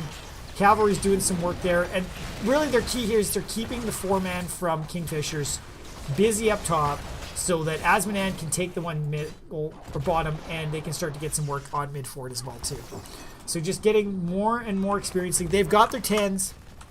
This is when they start to do stuff. So we see the Tide of Sin for Asman, so we can get that extra damage. Bloodlust for Rhaegar again. We've got Tez Dingo, Locust Swarm, and Robo Goblin. So quite interesting. Not going for the lockdown. They're just going for the pressure, the camp push, the macro pressure, if you want to say. Bloodlust going on out with the 4-man in the middle here. Billy Bob Joe getting super locked down, but able to get on out of this. Dr. J still pushing. He's got to be careful as he's pushing on into this. But that's a fort bottom and a fort mid that go in this cavalry push, so putting Liquid Metal in a very good spot. 1 level lead, half a level lead going into this. We do have 10s by the side of Kingfisher. We've got the Draken Laser Drill, the Divine Reckoning, Disintegrate, Mosh Pit, and the Involved Monstrosity. So Abathur trying to get as much damage off on the side as we can, get the lane push going. But we can see here Liquid Metal is going for the camp, trying to get this boss pushing their lane, but they're going to need some help. Sugarman can't take this by himself. Robo Goblin will be really good into this one with all that damage. And here we go. Boss going to be pushing, and now they're going to keep painting the map. I like the pickup by the side of Kingfisher. Oh, boss is picked up. Evolved Monstrosities here. Killer Krook. Knight's got to be very careful as this pushes, but Kingfisher's in a really good spot to be defending this. Liquid Metal shouldn't get a ton of damage here, but Rhaegar's already going for the camp middle. And we've got Abathur still bottom pushing a little bit, trying to get some experience, but Liquid Metal just trying to keep their experience lead. All right, we got the boss. It's doing some work. Let's go somewhere else and do something more. They may try to grab the second boss here. Looks like it, the fact that they didn't fully clear out mid. But Kingfisher, I think, is going to see this telegraphed and going to make their way back here and potentially try to stop this, but I don't think they're going to be there in time. With the Robo Goblin that doesn't seem to be part of the party, they can just burn these bosses down super quick. Here they come, but will it be quick enough? A Nubrat blocking, Disintegrate going out onto the Sugarman, getting super low. Billy Bob Joe in there, and he's getting melted. Try to stay alive. The Divine Reckoning in there. Asmodan dunking, but nobody's going down. Killer Kook, Gerudo slowing him down a little bit, but not able to execute. A lot of fights, but not a lot of kills. This is a tight one, guys. Single kill from both sides right now. Half level lead still to the side of Liquid Metal. I'm surprised they didn't start this camp right away. Like, everybody's going to tap and stuff. They do need to worry about Evolved Monstrosity top. Like, this is, you got to be careful about letting Asman or Abathur do his own thing. But with the team here taking this down, they know they can start this, lock this down, and get themselves positioned for the fight. But their Gazlo's dealing with the Evolved Monstrosity. So they don't have the turret set up. They just really need to stop the team from locking it down. We got the Disintegrate coming out already. Dr. J getting super low. Mosh Pit not connecting with anybody. We've got the Asmodan dunks going on. And see, you know, really we just got to see if they can hold them from pausing it. But they're all channeling. Liquid Metal's backing off. We got more tags going down. I love it. The friendly funness that's going on. But Night Knight's back. So, ooh, that was a very early Bloodlust going off. Killer Kook getting super low. Gerudo King also low, but the sustain is just wild going on here. There's no execution. Gerudo getting low, going down, but can they come back and do some more? The lockdown onto Billy Bob Joe. Whitemane going down as well. Come on, Billy Bob. Able to get out of Tazdingo going off. Killer Kook turn. Oh, the Abathur getting the kill on the Zul'jin when he finishes Tazdingo. Sugarman try to push him back. Killer Kook and Night Knight trying hard. Can they go after it? Asmodan's dunk's missing. Sugarman, can he chase it? Can he chase it? Gazlo's locking it down. They know it's not worth it. Let him get out of there. Keep the soak. Get your cavalry. Regroup for the next push. So a few more battles going down. I mean, kills in favor of the Kingfisher there, but just not able to pressure with those kills. Just too much health left on the side of Liquid Metal. And now comes more pressure. I mean, great pressure in the top here. The top cavalry's not going to do a lot. Killer Kook going after Night Knight, but Gerudo King coming in to back him up, and that should keep him off. We got Sugarman and Shane down at the bottom. Again, try to get some pressure, but not able to push in too hard into this three-man here. But the Asmo dunks are just outranging anything on the field right now and allowing them to just slowly siege in. Night Knight rotating bottom. Killer Kook coming after him. Billy Bob going into the middle, but nothing too crazy.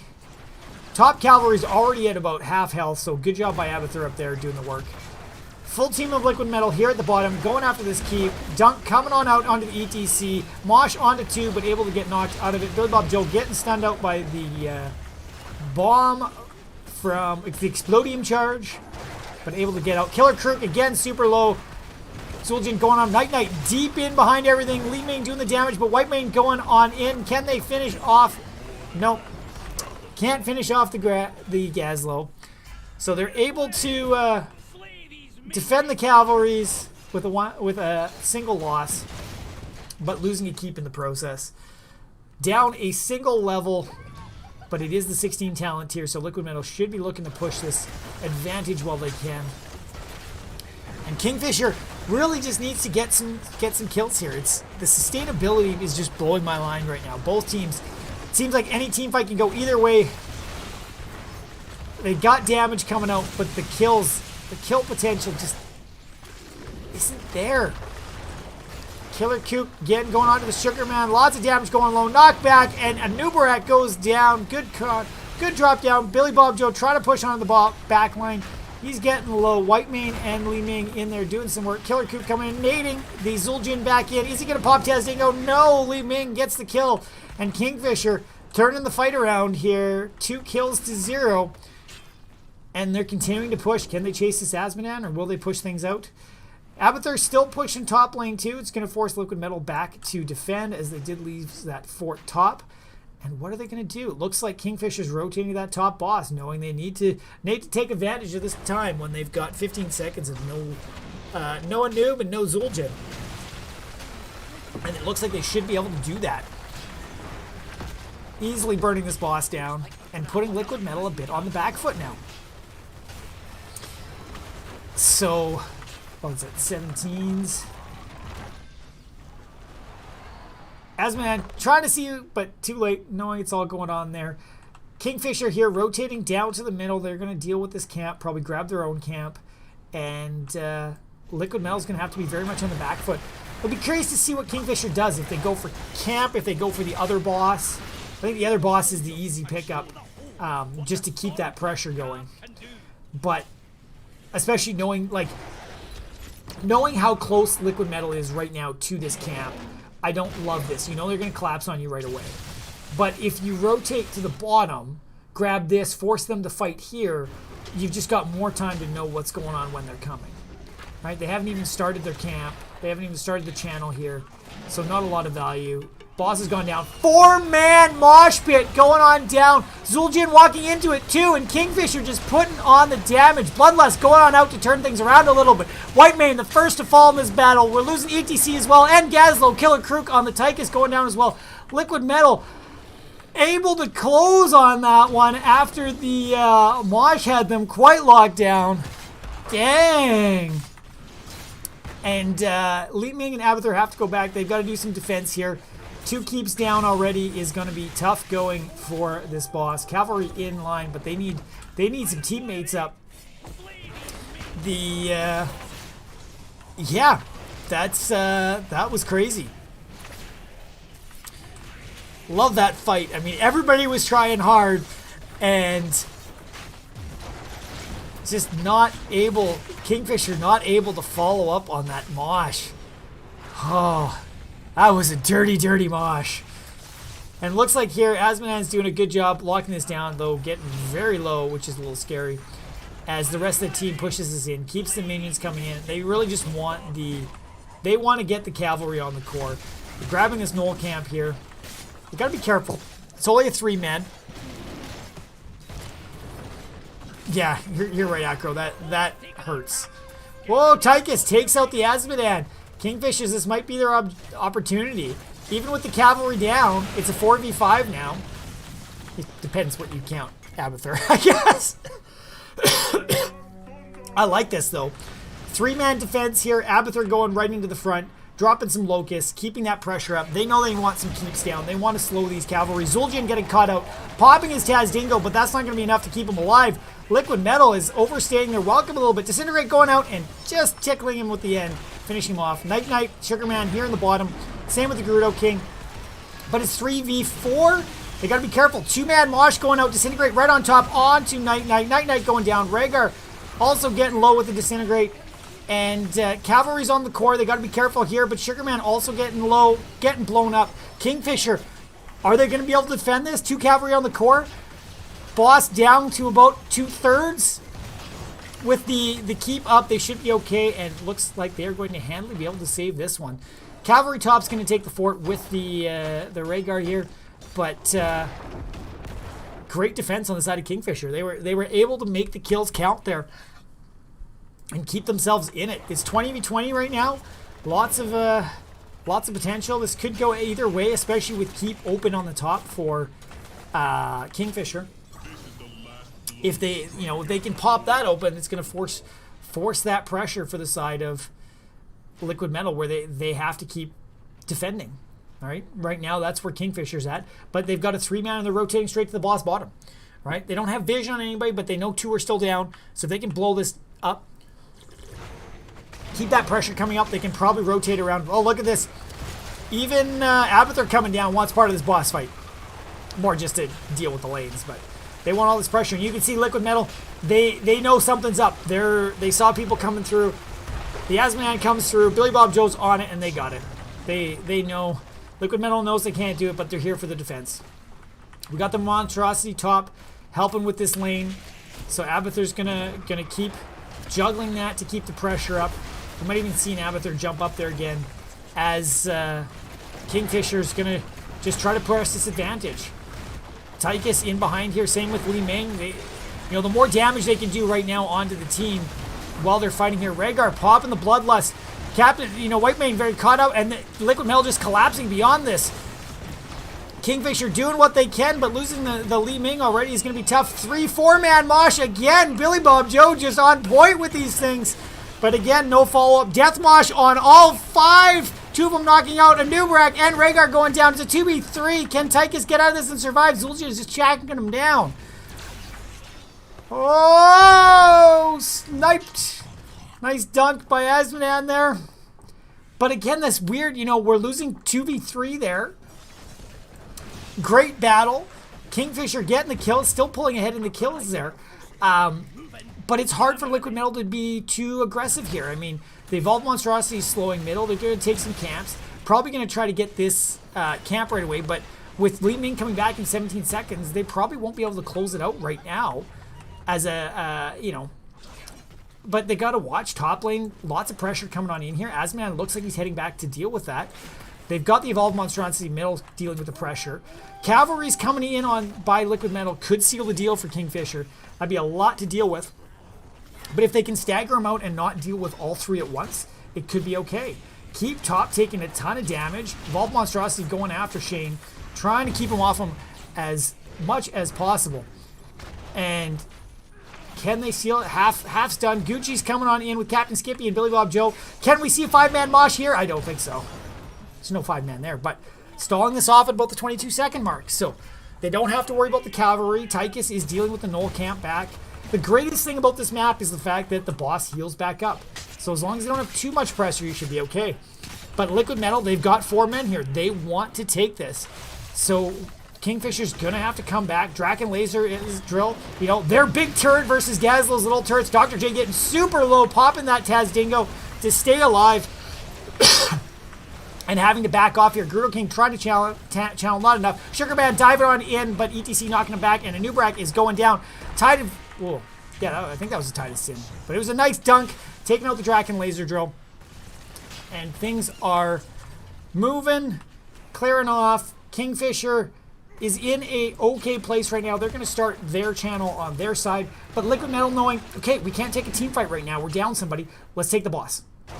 I love this play. Get that pressure out and see what they can do with it. The Bloodlust going off. Cavalry, you know, this should easily be cavalry for Kingfisher. I'd like to see them turn just a little bit and grab a little bit of soak, stop their lane pressure. Because throughout all this, they're still going to have to worry about where the lane pressure is, and their cavalry is going to push through all of this, which is going to be very challenging. But in a really good place right now. If they can defend this boss that comes in, they'll be fine. They'll probably lose the keep, especially seeing that Liquid Metal's coming out on all of this. But they, you know, if they just defend this, everybody back, their cavalry's going to help with the defense, and we'll probably see even a bit of pressure onto these forts. I don't think top keep's going to go down. 22 minute cavalry I haven't seen in a while, so I don't know for sure. Okay, everybody's going to back. Keep's already gone down. Gucci's not going to be too... Abathur... Oh, that's the monstrosity. I thought that was Abathur burrowing for a second. I was like, what the hell? Ooh, Boston onto Billy Bob Joe getting super low. He skated in. But we do have, you know, cavalry going against this boss here. Boss is going to get burnt down. And the core monster is not gonna die at all. So this is great defense against the boss. I like the boss pickup by Liquid Metal. It was a really good thing to read. Dr. J a little out. Going down by the Li Ming. That's not good. This is going to allow Kingfisher to start pushing their advantage. They know they're a man up now. They're chasing this. They are getting the cavalry in multiple lanes here, though it's not going to be too crazy. I like this rotation in mid. Try to get the fort here potentially, or they just stop in this. Ooh, Killer Kook super far out there. I don't know if I like this. The two of them seemed... I was an aggressive push into the full team. Or... Minus this little Jin. But Killer Kook trying to get the damage out there, trying to do some work onto this fort. They want... Oh, ETC going on in again, not getting his ideal mosh, so they're not going to grab it. But they should be able to take fort, maybe. Oh, Asmodan dunk chunking the team. Got to be careful about that one and being grouped up. What's better, 5-man mosh or a 5-man smash by Asmodan? Asmodan stacks must be getting on up there. 304 out of a possible 400. Yeah, Asmodan's getting scary here. Ooh, Killer Kook almost trying to rotate onto that Asmodan, not seeing anything. Evolved Monstrosity on the keep here, but again, it's not going to be enough to finish this thing off. And that would really be ideal for the side of Kingfishers if they could finish that keep off. I think Abathur might try to play a little cheeky there. I like this play by Kingfisher, grabbing this boss, but they need to burn it quick. Liquid Metal might try to do something with it, but it looks like they also might be pushing core. We're seeing a line of people running it down mid. But here we go. Boss is picked up, and they're all gonna have to back now. And I think that's the play. They can start this boss fairly quickly. They're not seeing anybody yet. And all the keeps are down, so there is no armor plates. Rhaegar popping his bloodlust. They just want to go to town on this. Billy Bob in the middle, trying to do some work. Nothing's happening yet, though.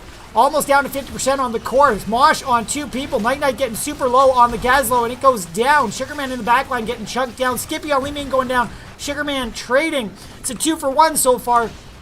Tychus finally finishing a quest. Tychus chasing down the Azmodan. Shane, is he going to go? Is he going to go? No, Taz Dingle going out. Oh, Azmodan trades for Tychus here. White Wang just about going out. Are they going to be able to finish it? No, looks like Liquid Metal is just going to back out on this. I had over half health on the core. Gave it a good chance there, but the boss in the bottom is going to do some work for the side of Kingfisher as well. They're going to have some keeps down. It's going to be some equal pressure in lanes here. And it's, hopefully, I'm surprised Azmodan hasn't pushed top as well at the same time here. But we're seeing Knoll camps being picked up too. We're 25 minutes into this game, guys. Level 24. And this could go either way. We're seeing crazy team fights here that could end in either favor. It's just a matter of 1 or 2 pickups. Even that core rush there. Great chance by the side of Liquid Metal and just not able to finish it off. Not able to get a kill. Dr. J getting super low. I thought he was going to have to Taz Dingo off the boss, which he didn't even have up. That would have been sketch. But here we go. It's just crazy how late in the game, how scary even minions get, right? Because they just can put so much onto you. We've got Abathur top, trying to put a stop to this massive wave top lane. Again, I'm really surprised we're not seeing anything too crazy. We're seeing the Knoll camp picked up here by the side of Liquid Metal. And rotation top, clearing this camp, trying to get that pressure forward. Boss is up. Is this where we're going to see the fight? I think everybody knows this is the one objective that's up on the map right now. Liquid Metal's got to be careful because of the fact that they've got that heavy wave pressure on the bottom. It's the same wave pressure that they're seeing from the other side, but I think good call here. Everybody kind of posturing, not doing anything too crazy. We've got both camps and the boss up. What's going to be more important? And there's a split. Night Knight's, very deep in the back line. That could be dangerous for them. The whole team's rotating in. Nubarak could dive in. Not able to connect with anything. BTC getting some knockbacks. Draken Laser Drill going on out. Bloodlust out. They want to do some work. Billy Bob getting super low. The Mosh going off on Night Knight. Night Knight's going down. Billy Bob Joe getting super low. Gucci on the Grey Mane again. Getting chunked. Unkillable on the Taz Dingo. Oh, Tychus trading. Rhaegar trading. Asthma trading. 3 for 2 right now. Or I guess 4 for 3. They're only getting 1 kill. Kingfisher just doing work, getting the cavalry locked in.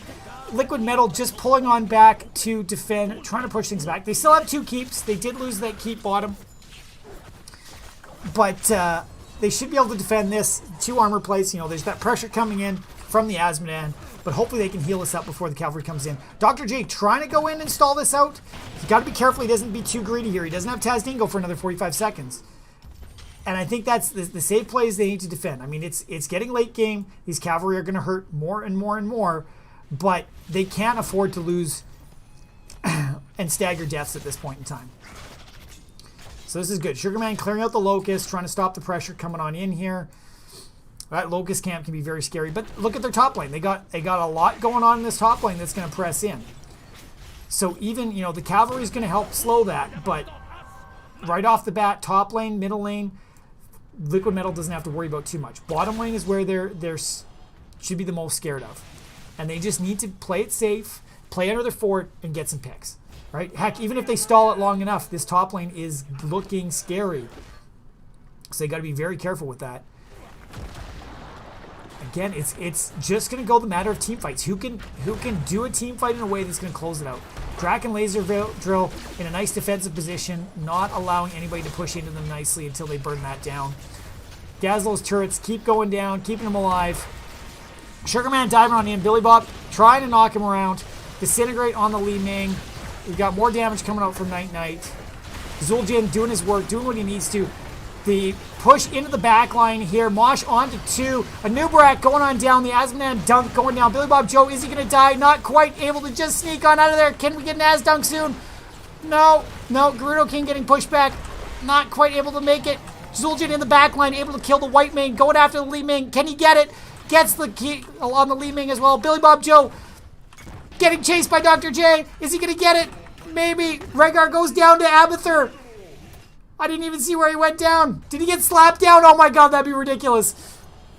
Dr. J not finishing off. So a 2-for-2 kill there. And we've got action on the core with the cavalry. So Liquid Metal having to go back and defend this. Keep him alive. Chasing the Abathur. Night really wants Leroy Jenkins. So does the Dr. J. If they could get this kill, stagger this death a little bit would be great. And it looks like they are going to be able to do that. But they do have another cavalry on the core. And it takes down Kingfisher. The chase on Abathur let the cavalry in, and GG to the side of Kingfisher, able to squeak out that win with the Abathur. What a game, guys! What a way to finish off season 12. Wow! That was pretty phenomenal there, guys.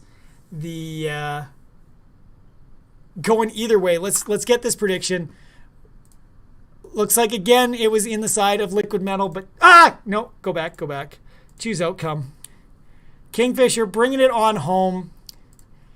Well done, guys. You guys were fantastic on both sides. That game could have gone any way to anybody anyway. Just wow. I'm gonna see if Mr. KK wants to, where'd he go? Killer Croc, Whisper.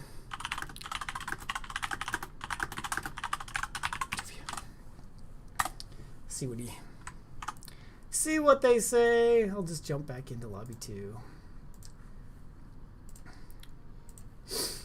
Oh, or is he typing in Discord? Oh, GG, guys. That was crazy. I want to see the what do we got going on here?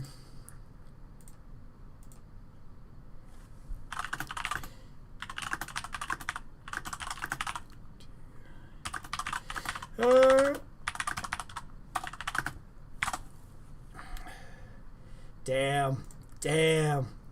That was. I want to see this rematch. I feel like it's gonna be some intense back and forth. Probably my favorite match. Oh, and we've got the Killer Kook.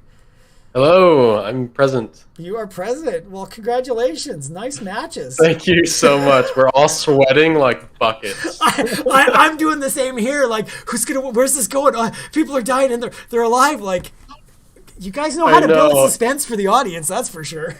Oh, it literally came down to just the objective winning top lane because, like, our teams were so evenly matched that we would just, like, pick each other off one at a time.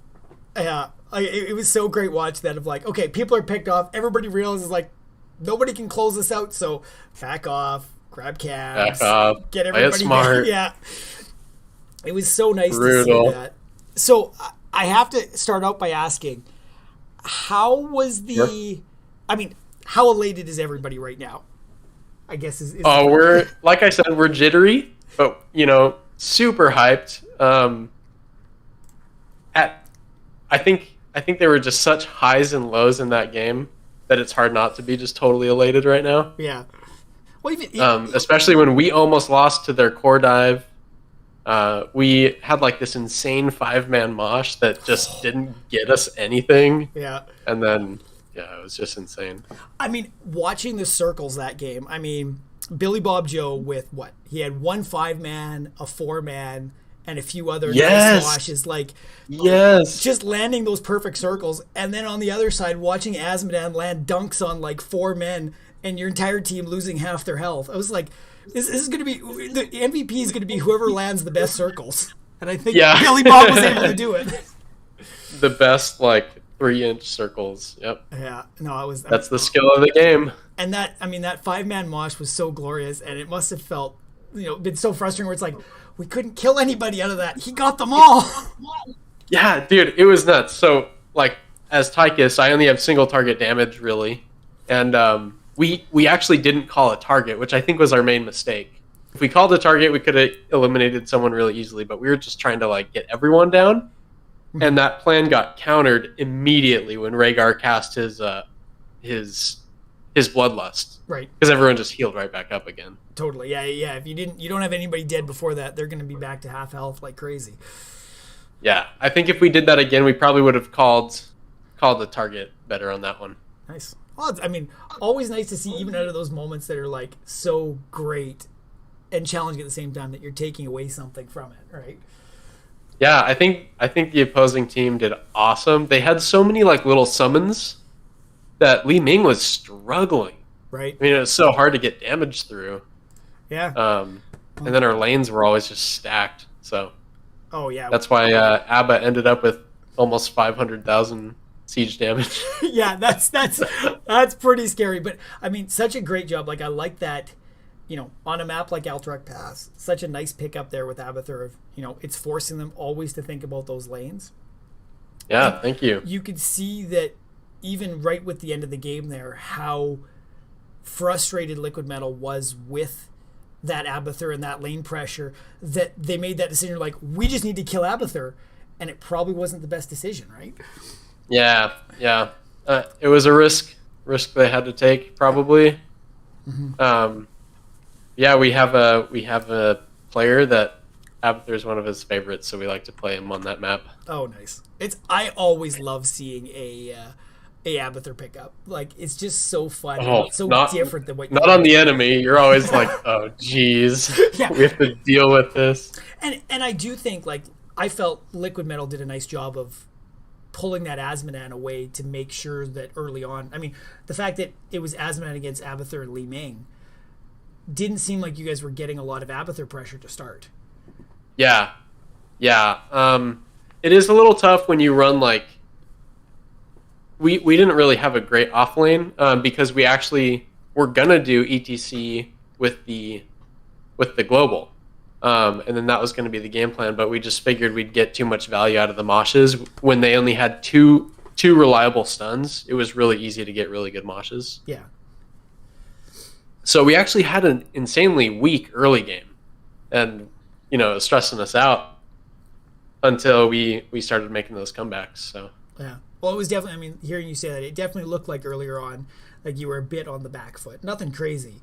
But yeah, as soon as you guys started getting some of those kills, I mean, I was amazed how, for so much of the early match, like, I mean, really till about level 17, there wasn't a lot of kills, there was a lot of back and forth, but nobody was doing anything too crazy. And then after that, it's when the kills started coming in and moving things forward. Yeah, we unleashed the beasts. Yep. Yeah. How are you guys feeling after game one? Like, what was the mood in the room, and was there any sort of coming together of, okay, how are we changing the momentum here? That's a really good question. I'd say it's a combination of we've lost enough that we've learned how to not let it affect us too bad. That's good. So that's good. And I don't know. I think all the maps we played on, we just really enjoy, and we were just vibing as a team. So we were more focused on our hangout dynamic after the first game because we just wanted to lift our spirits, and so we were joking around a little bit. Well, that's great. I mean, that's so important, right? You gotta kind of wipe that slate clean and just be like, let's go forward, let's have a good time. Otherwise, it's just gonna be grumpy, and nobody's gonna want to even play with each other, right? Yeah, I have an especially important role on that too. As I shot call for my team, it's like if I'm shot calling, but I'm like getting angry as we're losing, that has a huge effect on morale. Right. And generally in those games that we're losing, I just start getting a little bit more quiet, except for like very key call outs. Because I do tend to get frustrated. So I know that, and I have to like back off the shot calls So that's what I did in the first game. We started losing, just kind of hold back a little bit. It helps my team to not have so many call outs, so they can kind of focus on their own gameplay, and it helped. Everyone was really focused the second game. Oh, that's so great. I mean, so important that you guys realize what you need to do and what works for your team. I mean, I've played on teams in the past, and we had one where it's like when things start getting negative, it was just a downward spiral. And it's great to see that you guys know how to not get into that, right? And I think it really showed that you can take a bad situation and turn it back in your favor.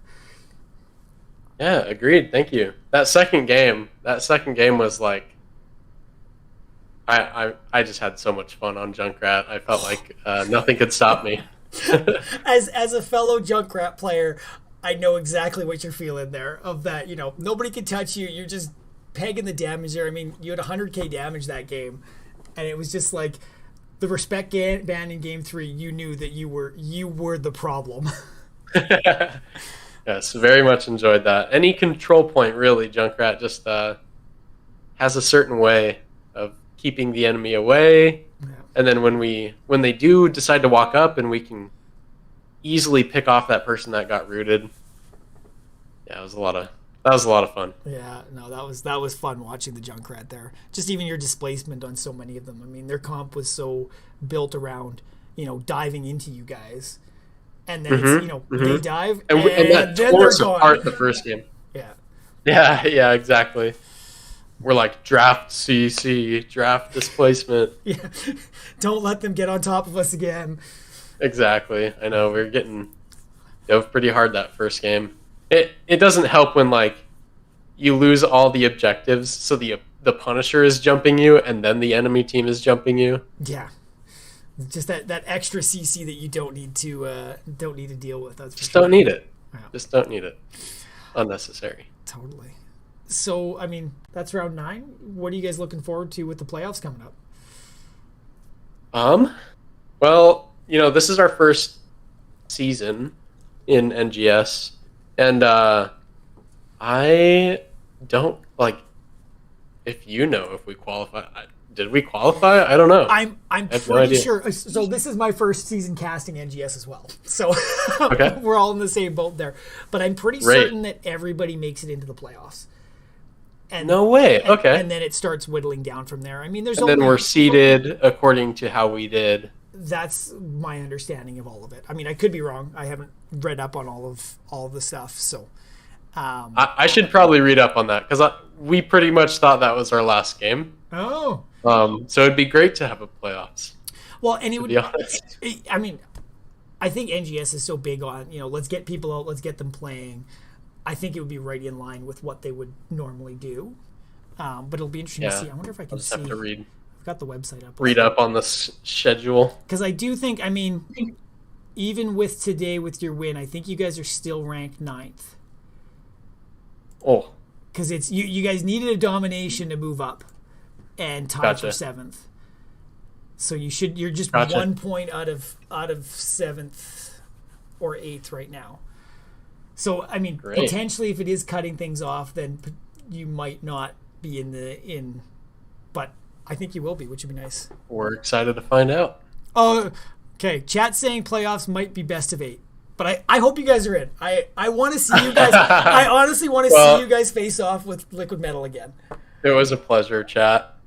That's a big old rip. We'll see you next season. Yeah, hopefully.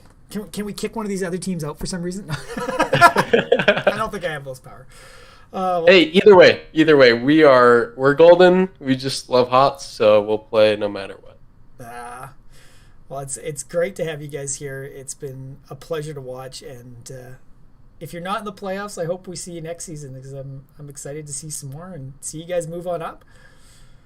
Thank you so much. Thank you for the casting. Yeah, no problem. Thank you for the interview. Anybody you want to shout out before we wrap things up? Ooh, I think probably our tank player, Billy Bob Joe. He freaking crushed it that game, and I will say that our healer has identified Whitemane as a strong character for him. So probably those two players. They're doing really awesome things for our team. I mean, our whole team is, but those are my highlights. Yep. Nice. Well, it's great, great chatting with you. Great watching you, and wish you all the best in the future stuff. Thank you so much. No problem. Catch you around. You too. Bye. Bye. Well, that's that, guys. Another one in the bag, and it does. You guys, why do you bring the devastating news into chat? Best of 8, so top 8 goes in.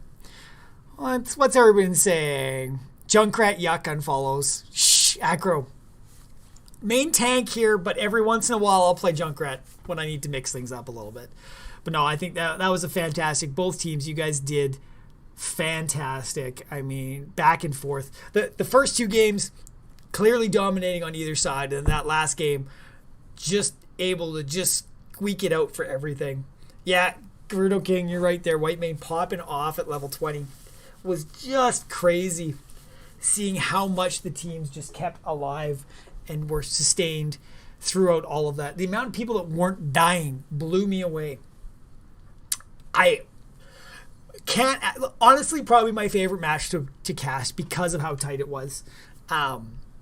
We've seen so many dominations this season that sometimes, one-sided is interesting, but it's not as fun as that neck and neck. You never know what's going to happen. There's the base races that don't come through, the decisions that maybe didn't pan out exactly the way the team was hoping for. Getting some of those fights where the team came ahead with more kills than the other team, but still had to back off because they couldn't finish it off. Just the energy that there is so good. I love it. And what else do we have? Yeah, Gerudo can shake his fats. Nah, they Gucci. It was good. It was good. Well, I appreciate all you guys hanging around and being part of the cast. It's a pleasure having everybody in chat. If you want to see more, we try to get in at least a cast a week, so hit that follow button if you want to see more. We'd love to have you guys here. It's so great that's part of the community. Malfrex, thanks for the follow, man. Appreciate it. We've been trying to kind of keep some consistency with our casting of, we stuck to Divi West for the entire bit. And yeah, Gerudo King, best of 3. That's where it's fun. When it's single matches, it's like you can't get momentum. You can't learn from your mistakes. You can't get to know the opponents more, right? Like just watching the bands come back and forth of, oh, well, this team now is in the... this player did really well on Junkrat. Let's ban Junkrat and see how that works out. Or changing your comps based on what the other team's doing, what's working, what's not. That's why I love best of 3s, best of 5s. It has that storyline behind it, which is so different and so good. So that's, I think, where I'm going to leave it tonight, guy. For sure, best caster of the season. Well, Acro, appreciate that, man.